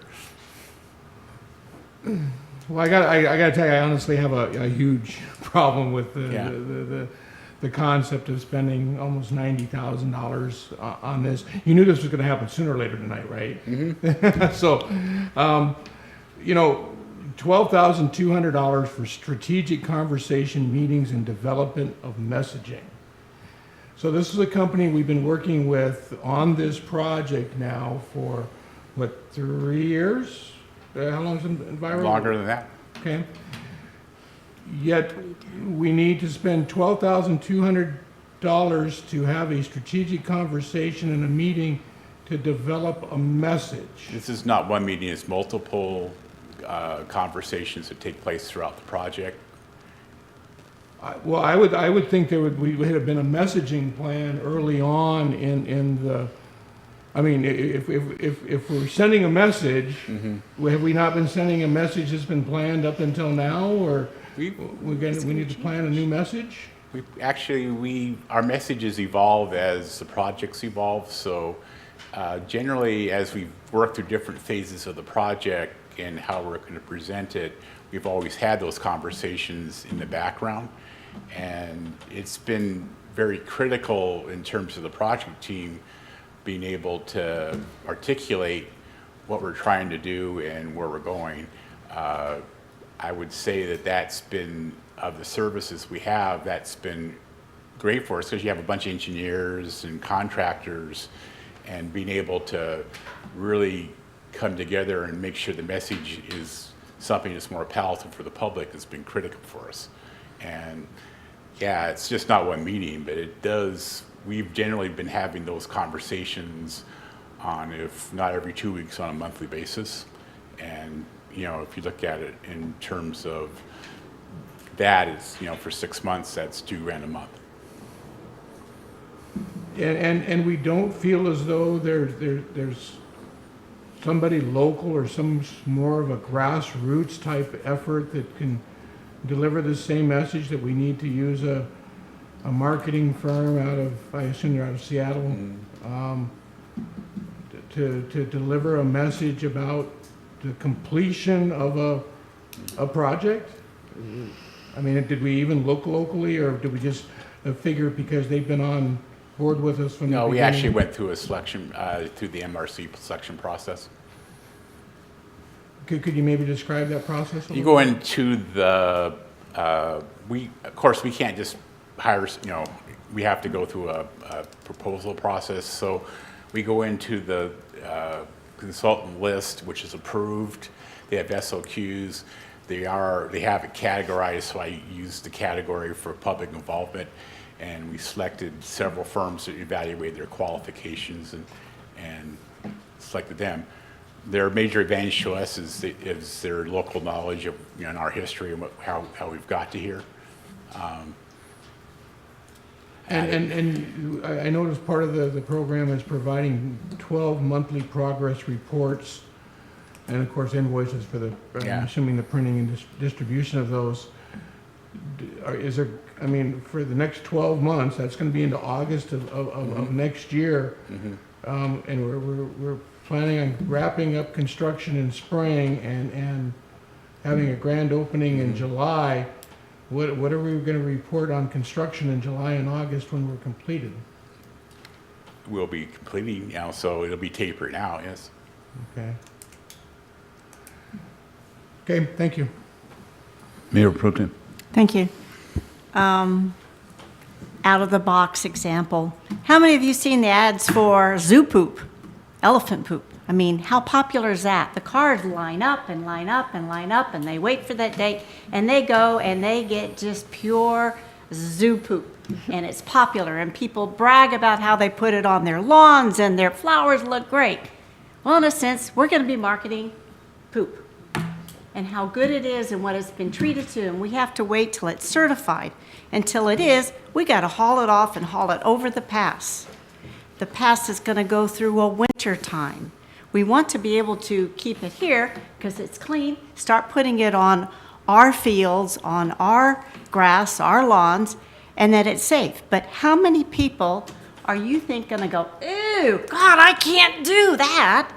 We need someone who knows the material, who's been working with the plant, that knows what's gone into it to be able to explain it, because I don't think anyone in town has that talent. Yes, I would love to haul local, but I bet you that the zoo paid a whole lot more money than we're paying to get their zoo poop online, television, radio, all of that.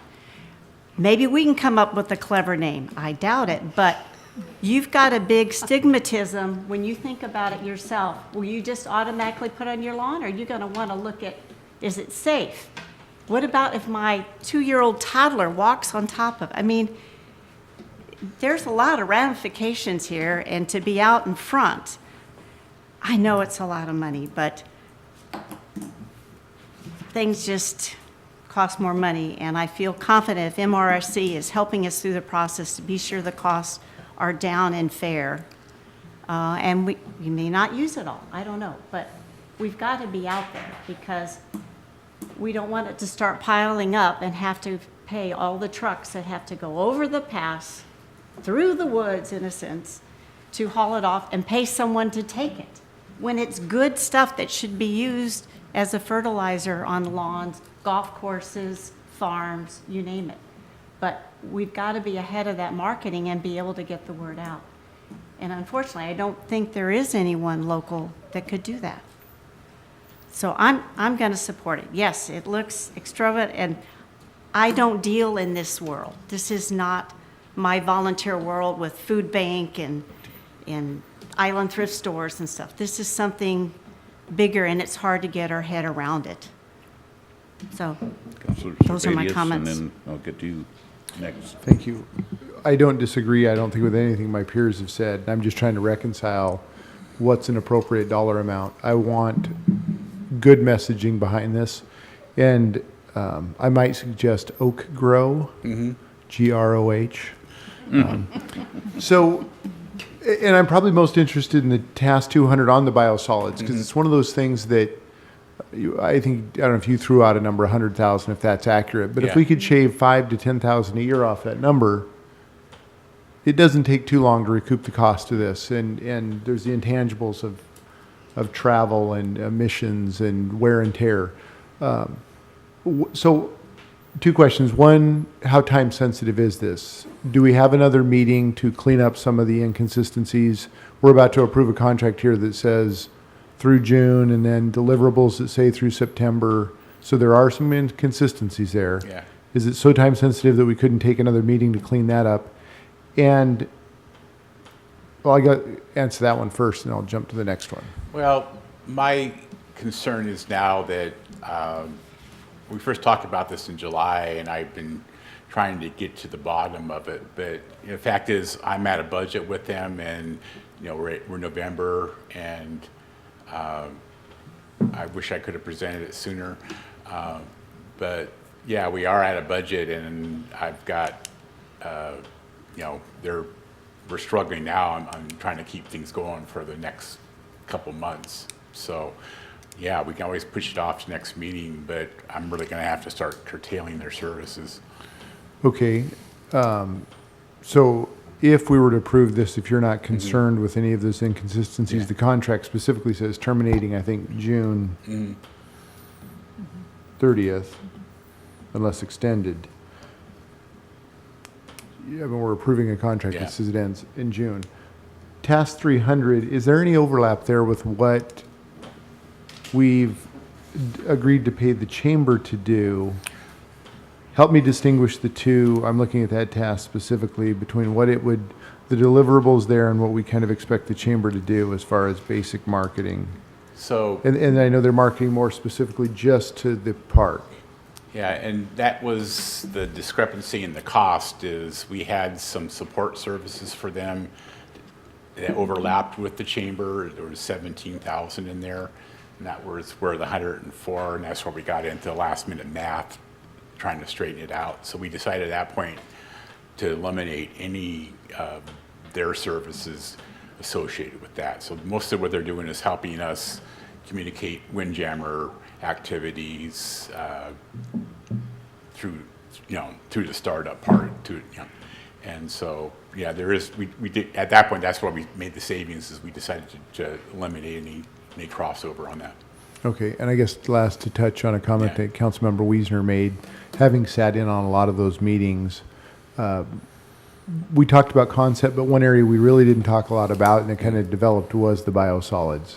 As that plan developed and we approved a dryer, and that kind of crept up on us, for lack of a better word. I mean, I'll absorb some of that responsibility, because we sat in those meetings, was how do we market this? So I'm trying to reconcile, if we had, like a corporation might, if you had $30,000 in marketing to wrap this up, the other 50, I'm just picking numbers, is that 50 dedicated towards biosolids and really developing that plan?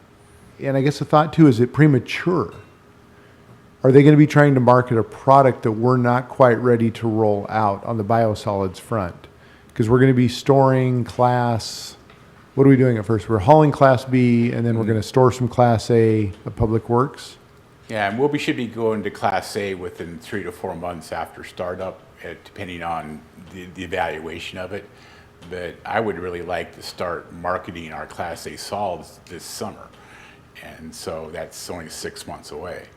And so to me, it's not premature, because a lot of this basic messaging, this basic marketing, contacting people and making sure it's available when we roll it out, we need to be able to roll it out, and like I say, to me, it's a cost we need to go after. So the hope would be, because of the quantity, Yeah. it's greatly reduced because it's dry. Right. The hope is some of the local nurseries, Mallards, Sunland, somebody hopefully can take some of this to minimize the haul. Right. If they don't, we can't get local distribution channels, small channels going, what do we do with it? And we pay what we're budgeting right now. So Okay. right now, we're budgeted for the worst case. I really want to save some money at it. I think in the industry, that's very common, but like I say, it does take an effort to go after it. All right, so I will support it. I'm just trying, it's a lot of money, and when I look at these hourly rates, I realized I should have not gone into finance. I should have been an engineer or something. My hope is that this plan, the biosolids is what intrigues me the most, is to make good use of that product and reduce the budgeted numbers, and maybe in 24 months, you can come back to us and say, hey, we spent X. We spent X Yeah. with EnviroIssues, and we've got our Yeah. truckload down to 70% of what we thought it would be, and that works out to a savings. So, Yeah. thank you. Councilor Eisen. Thank you, Mayor. I want to address a couple of things, and Councilmember Servatius touched on this. The cost to haul biosolids away, did you say that was $90,000 Right now, we're a year? budgeting $100,000. $100,000 a year. So the first year we're able to not truck that across the mountains, this contract will have paid for itself, basically. Okay. In terms of the little inconsistencies and typos in this contract, which is understandable since it's changed so many times, and thank you for fine-tuning that for us. Because this is a contract, I would feel better if we could clean it up so that there's no ambiguity in terms of what our expectations are and what their deliverables are. I'm hoping that because we have an existing relationship with them, that if it takes us 2 weeks to actually get a signature, if we're able to indicate that our intent is just to clean up the contract so we can sign it, that maybe they'll operate in good faith and just go ahead and get started. I can't promise. Right. I mean, but they know where to find us, and so maybe they will. It's worth asking. Worst they can do is say no. And lastly, I have a background in marketing, and when I look at this list and the deliverables and the strategic communications, this is a massive amount of work. This is unbelievably time-consuming, digesting and distilling information from a number of different places, and then, putting that out in a palatable and understandable way. To speak to Councilmember Wiesner's question about the messaging, that is something that is going to evolve constantly. We're not developing one message and putting it out there. It's, this is what's happening now, and next is this, and now we're working on this, and this is happening. I mean, this is going to be changing constantly, and so there's going to be hundreds of actual messages that go out as constant updates, and I think that is important. And I don't think that you overstated the need personally. I don't need an apology from you on that. I don't think you overstated the repercussions at all. When I think about the amount of grief we have received as the faces and the voices about this project, 98.5% of it stems from a fundamental misunderstanding about what it is that we're doing. I mean, almost all of it. And so if people understand what's happening and they understand why, and everybody's on the same page, then I anticipate a great deal of support and confidence, public confidence in what's happening, because the worst thing is not really knowing what's going on, and they have to make assumptions. So I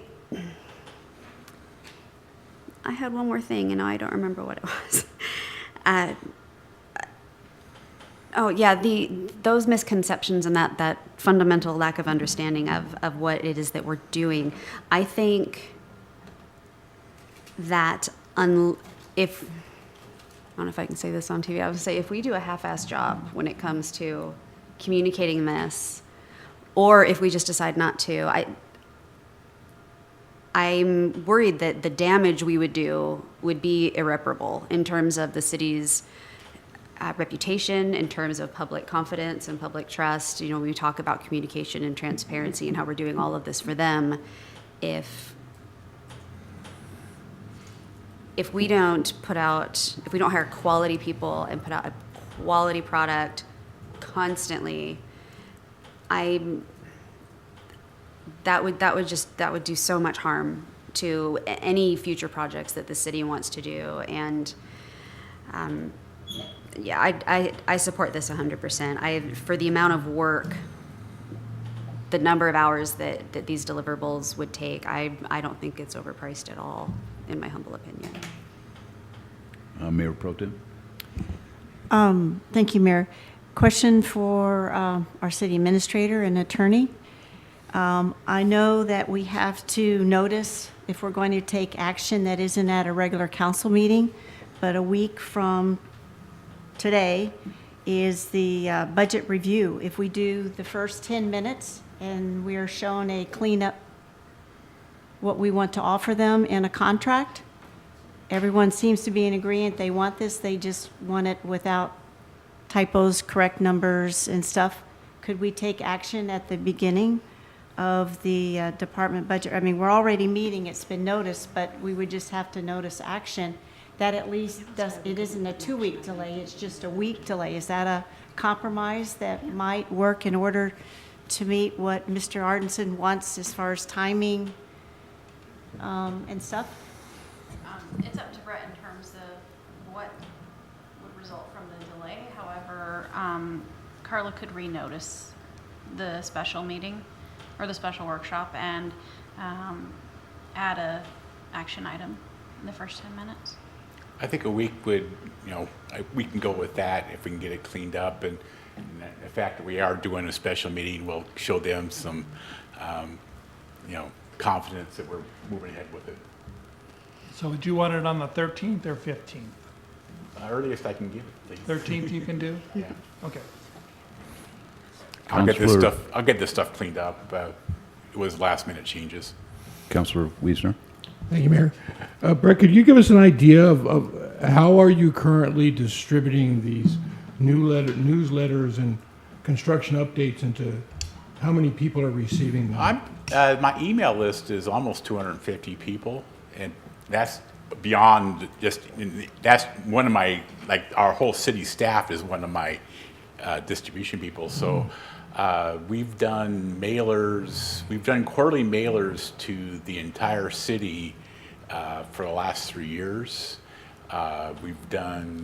We do weekly emails. Our website gets about 150, 200 hits a month.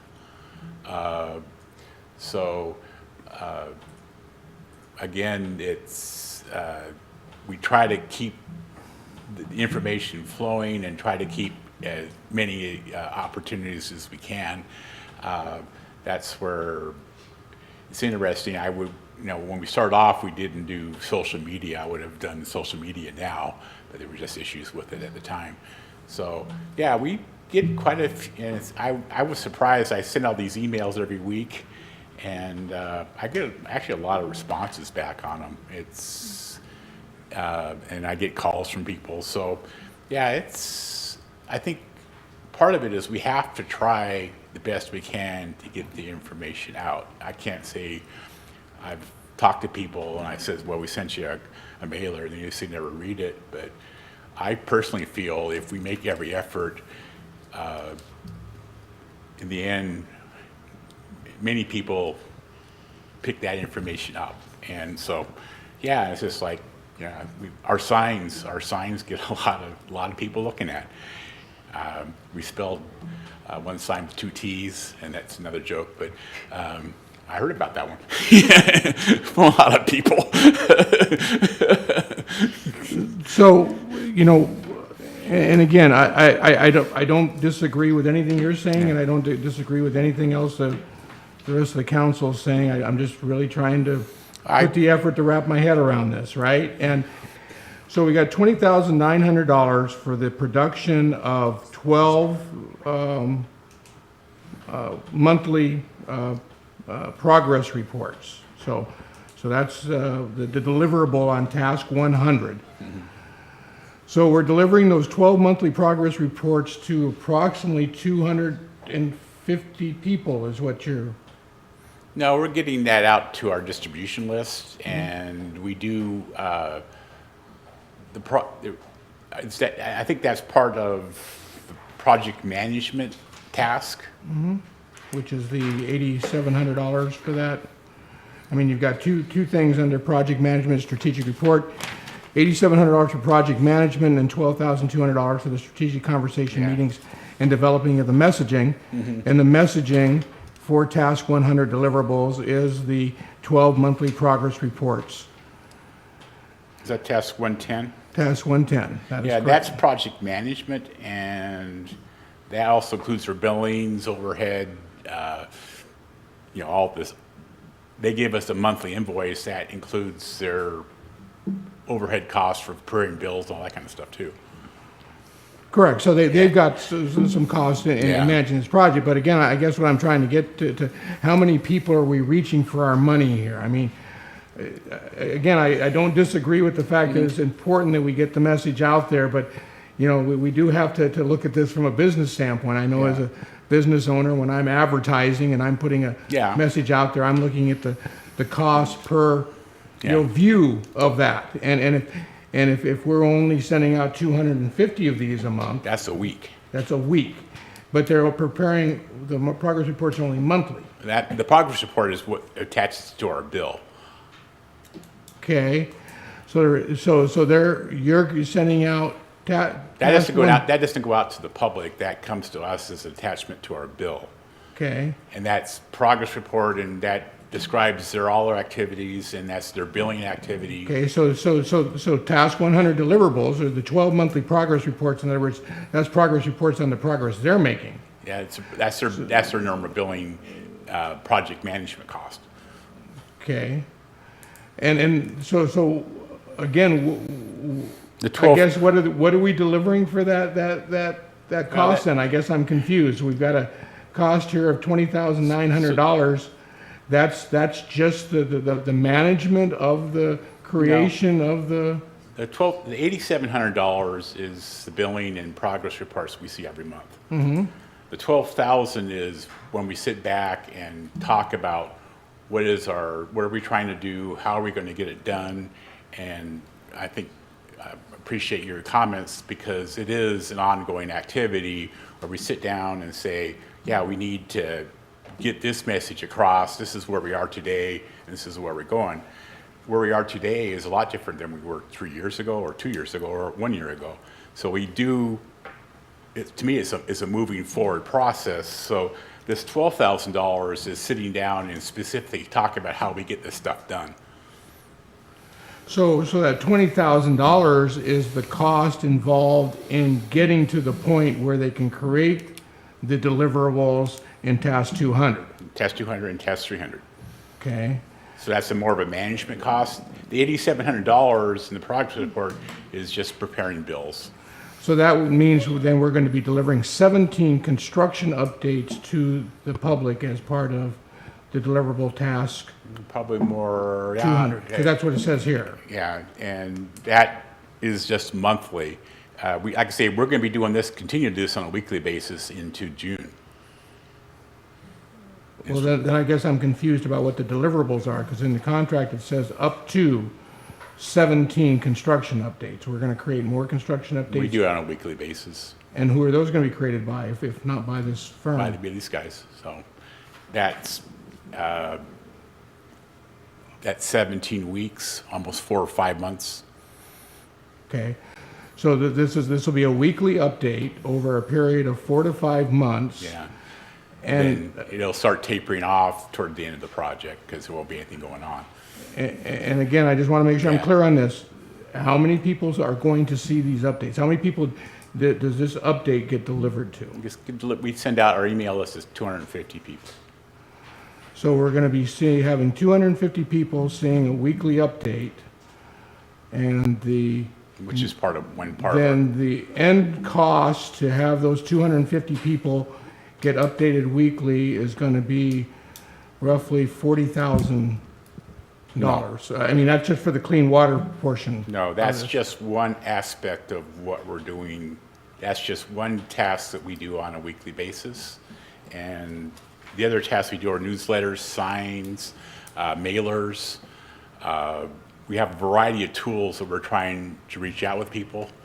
And that is just one of our tasks that we do on a weekly basis. And that's, that's not a major cost, but that is something we do every week.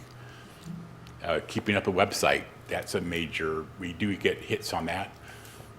Yeah, I see up to 17 website updates. Yeah. And again, I Yeah. apologize to everybody. I'm just having a hard time wrapping my head around these deliverables and how they correlate to the cost of these deliverables. Because I see task 200 deliverables speak specifically to these construction updates and website updates.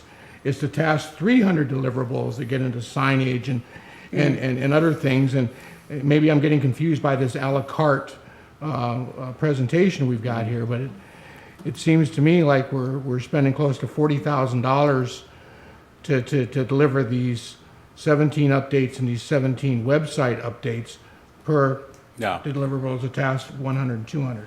Yeah, the deliverables in those type activities are all in the task 200 and 300. Task 100 is more project management and how do we talk about moving forward. And I call it strategic advice, and I think that's been very critical to us as we move forward. Okay. And one final comment, I don't want to hold people up much longer here.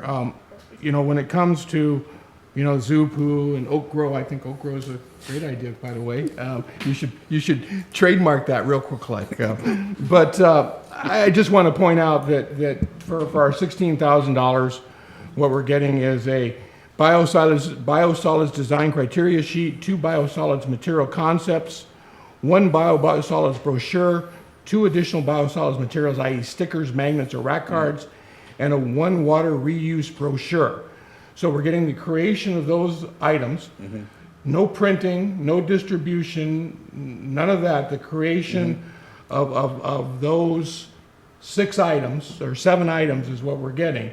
I don't know that we're quite going to create a brand name out of our local poo by creating these items. I just want to point that out. I mean, this is certainly a step towards this, but that's a long way from marketing this as a usable product. It's the creation of 7 marketing items for $16,000.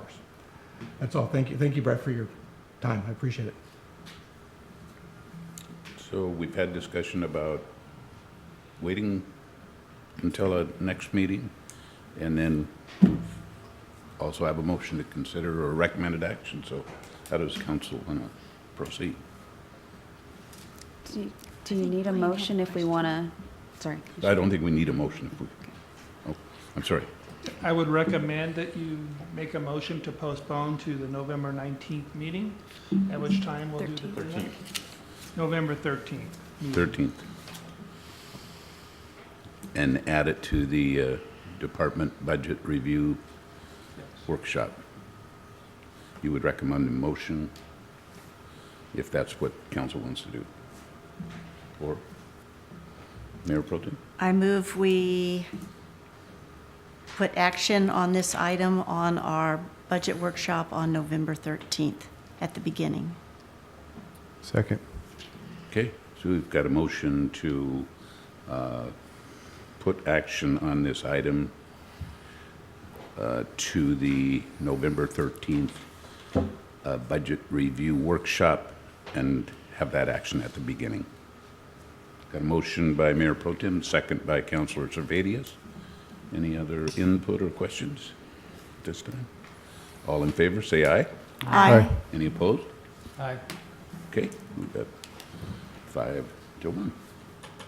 Okay. Okay, so we are ready to move on to item number 8C, Professional Services Agreement Amendment number 11, ERCI Archaeology Services for Clean Water Facility in Windjammer Park. Yes, to test the background, ERCI has been our project archaeologist since May of 2013. We've had quite an archaeological history on this project, and it's been a long run. Just to give some background is we are building on an active archaeological site. April of 2015, we got an approved memorandum agreement between the city, 6 native tribes, the EPA, and 2 state agencies. This was required by our SRF funding, and it's a very important part of our $80 million funding package. The MOA contains an archaeological work plan, our communications reporting, and approvals necessary to move on with that.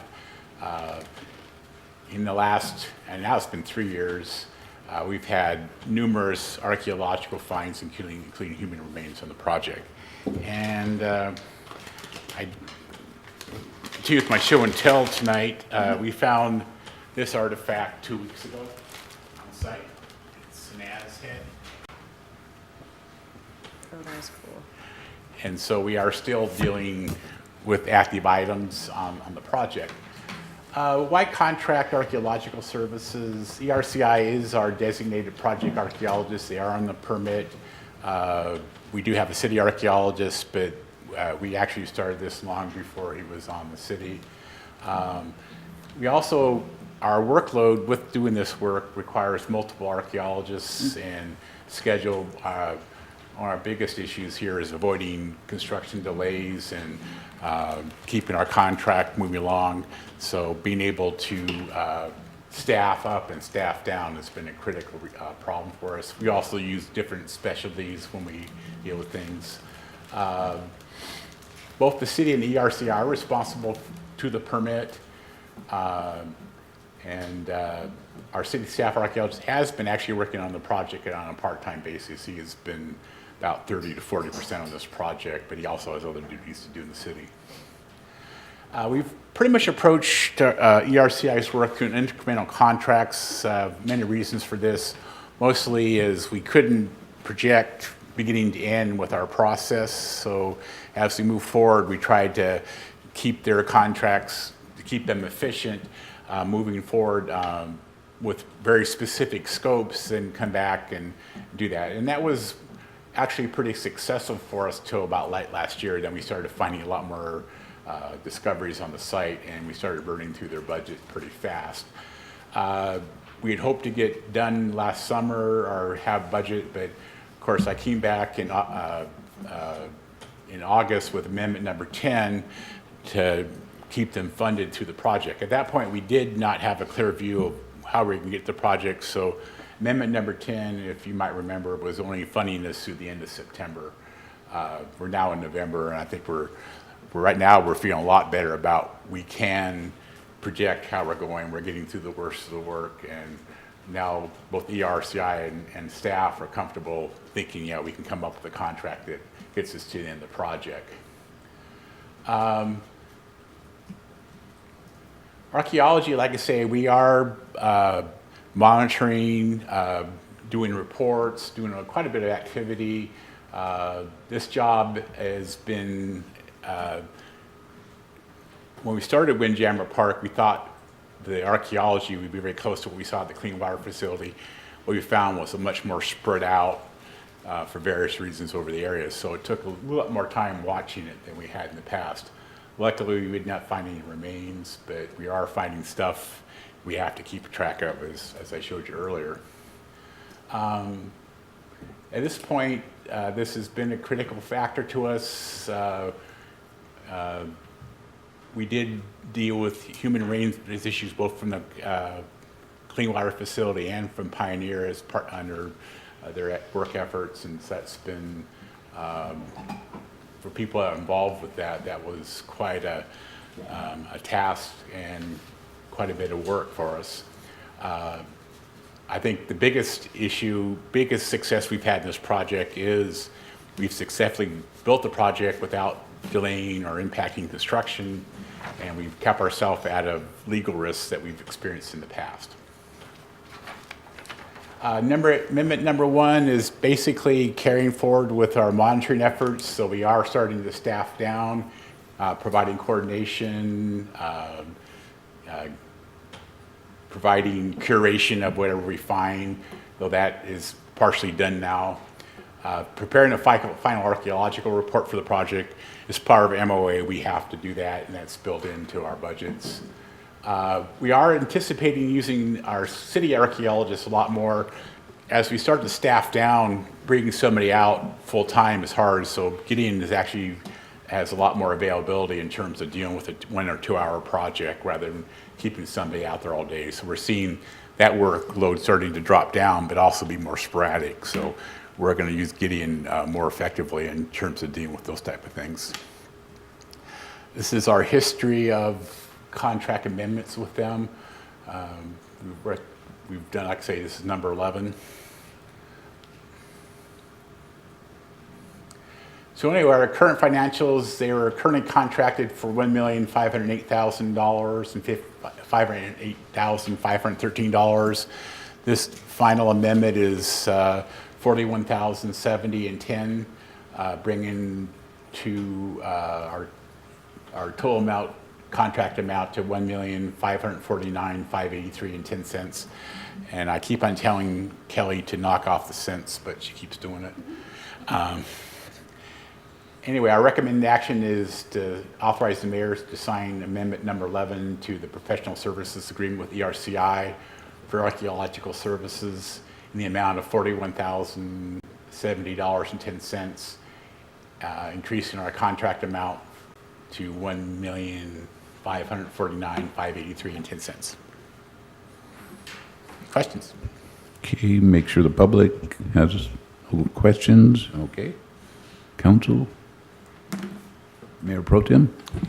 Thank you. You're seeing this as our last I think contract? We're feeling good about that one. All right, Kelly was able to get permission, and at one of the council meetings, we were able to see some examples of what they've actually found that were labeled and categorized and in special little bags.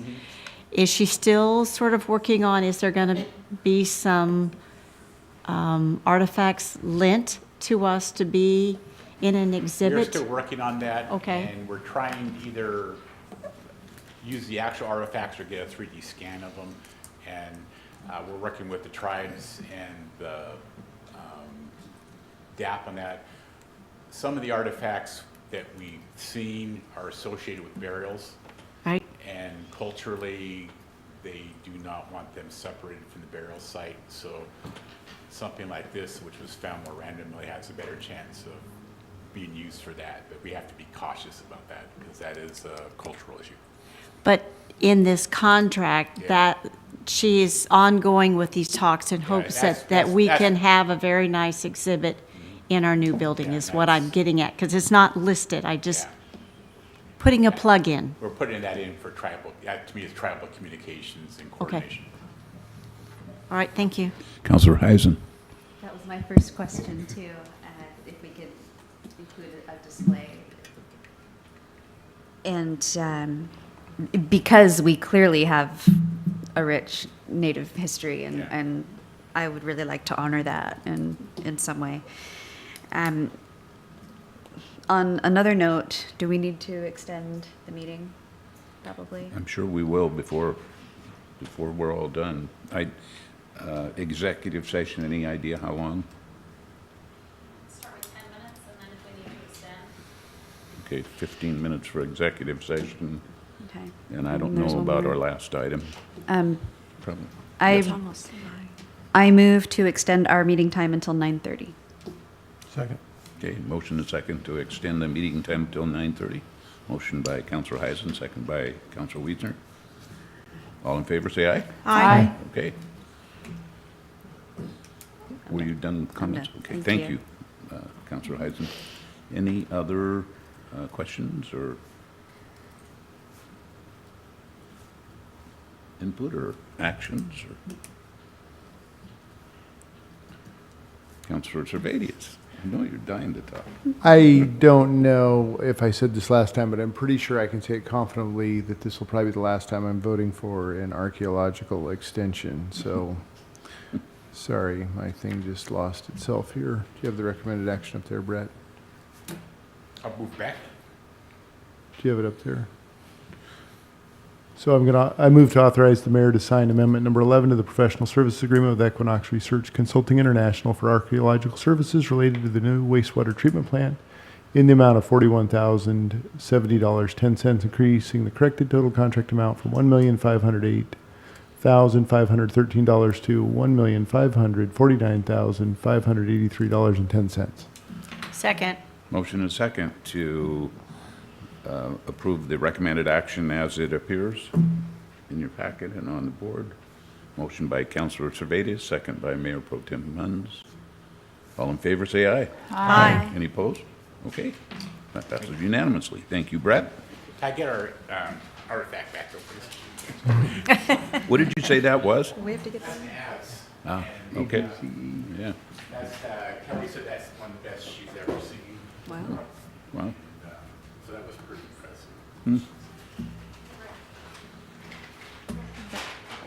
Okay, our next item is 8D, Professional Services Agreement, IT 03, Amendment Number 1, Santangelo Enterprises, LLC, Interpreting Tech. We have our City Finance Director, Patricia Soul, back.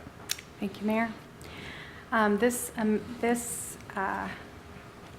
amendment that we would like you to sign is going to allow Interpreting Tech to be our IT support full-time from November through February, with the hope that we're able to hire an IT person in January so these guys can train them, and then at that point look at a part-time consultant to be the oversight.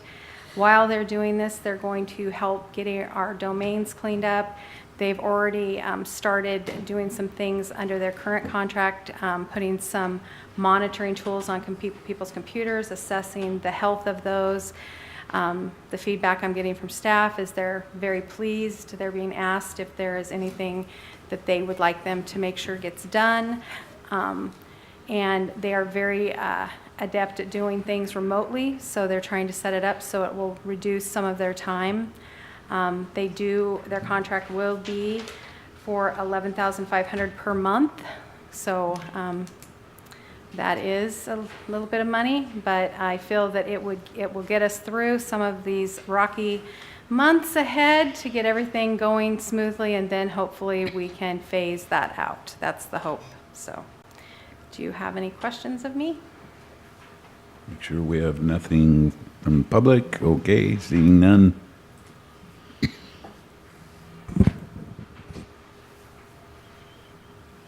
Mayor Pro Tem.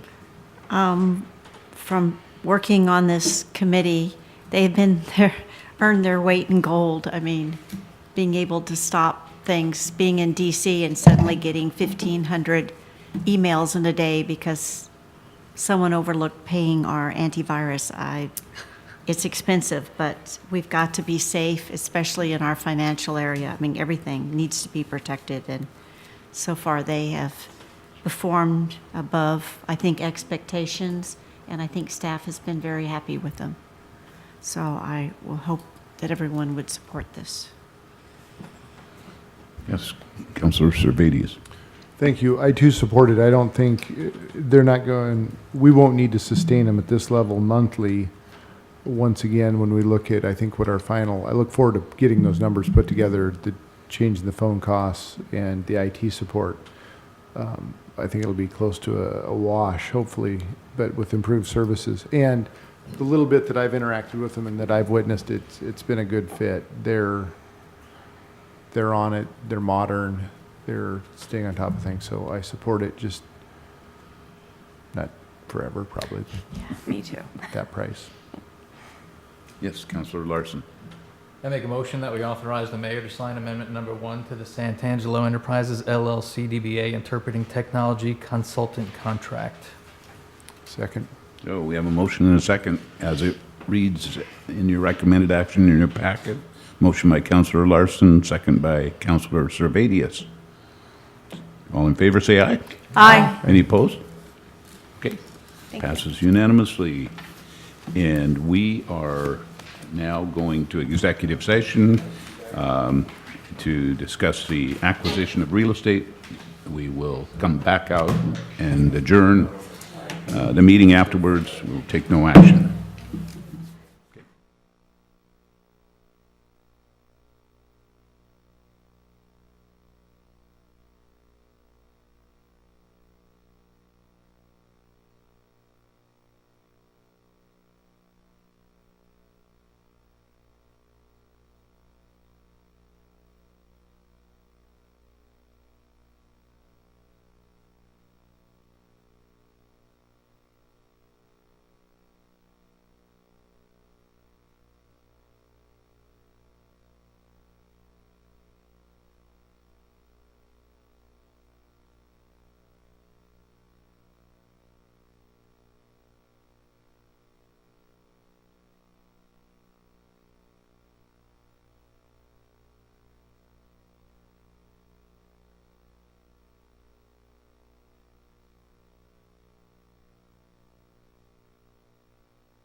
Okay. We have completed our executive session, and I think we have no further business unless the council does. County, geez, must be getting late. Anybody have any further business? I'll entertain a motion to adjourn. Move to adjourn. Motion and second to adjourn. All in favor, say aye. Aye. With that, we're adjourned.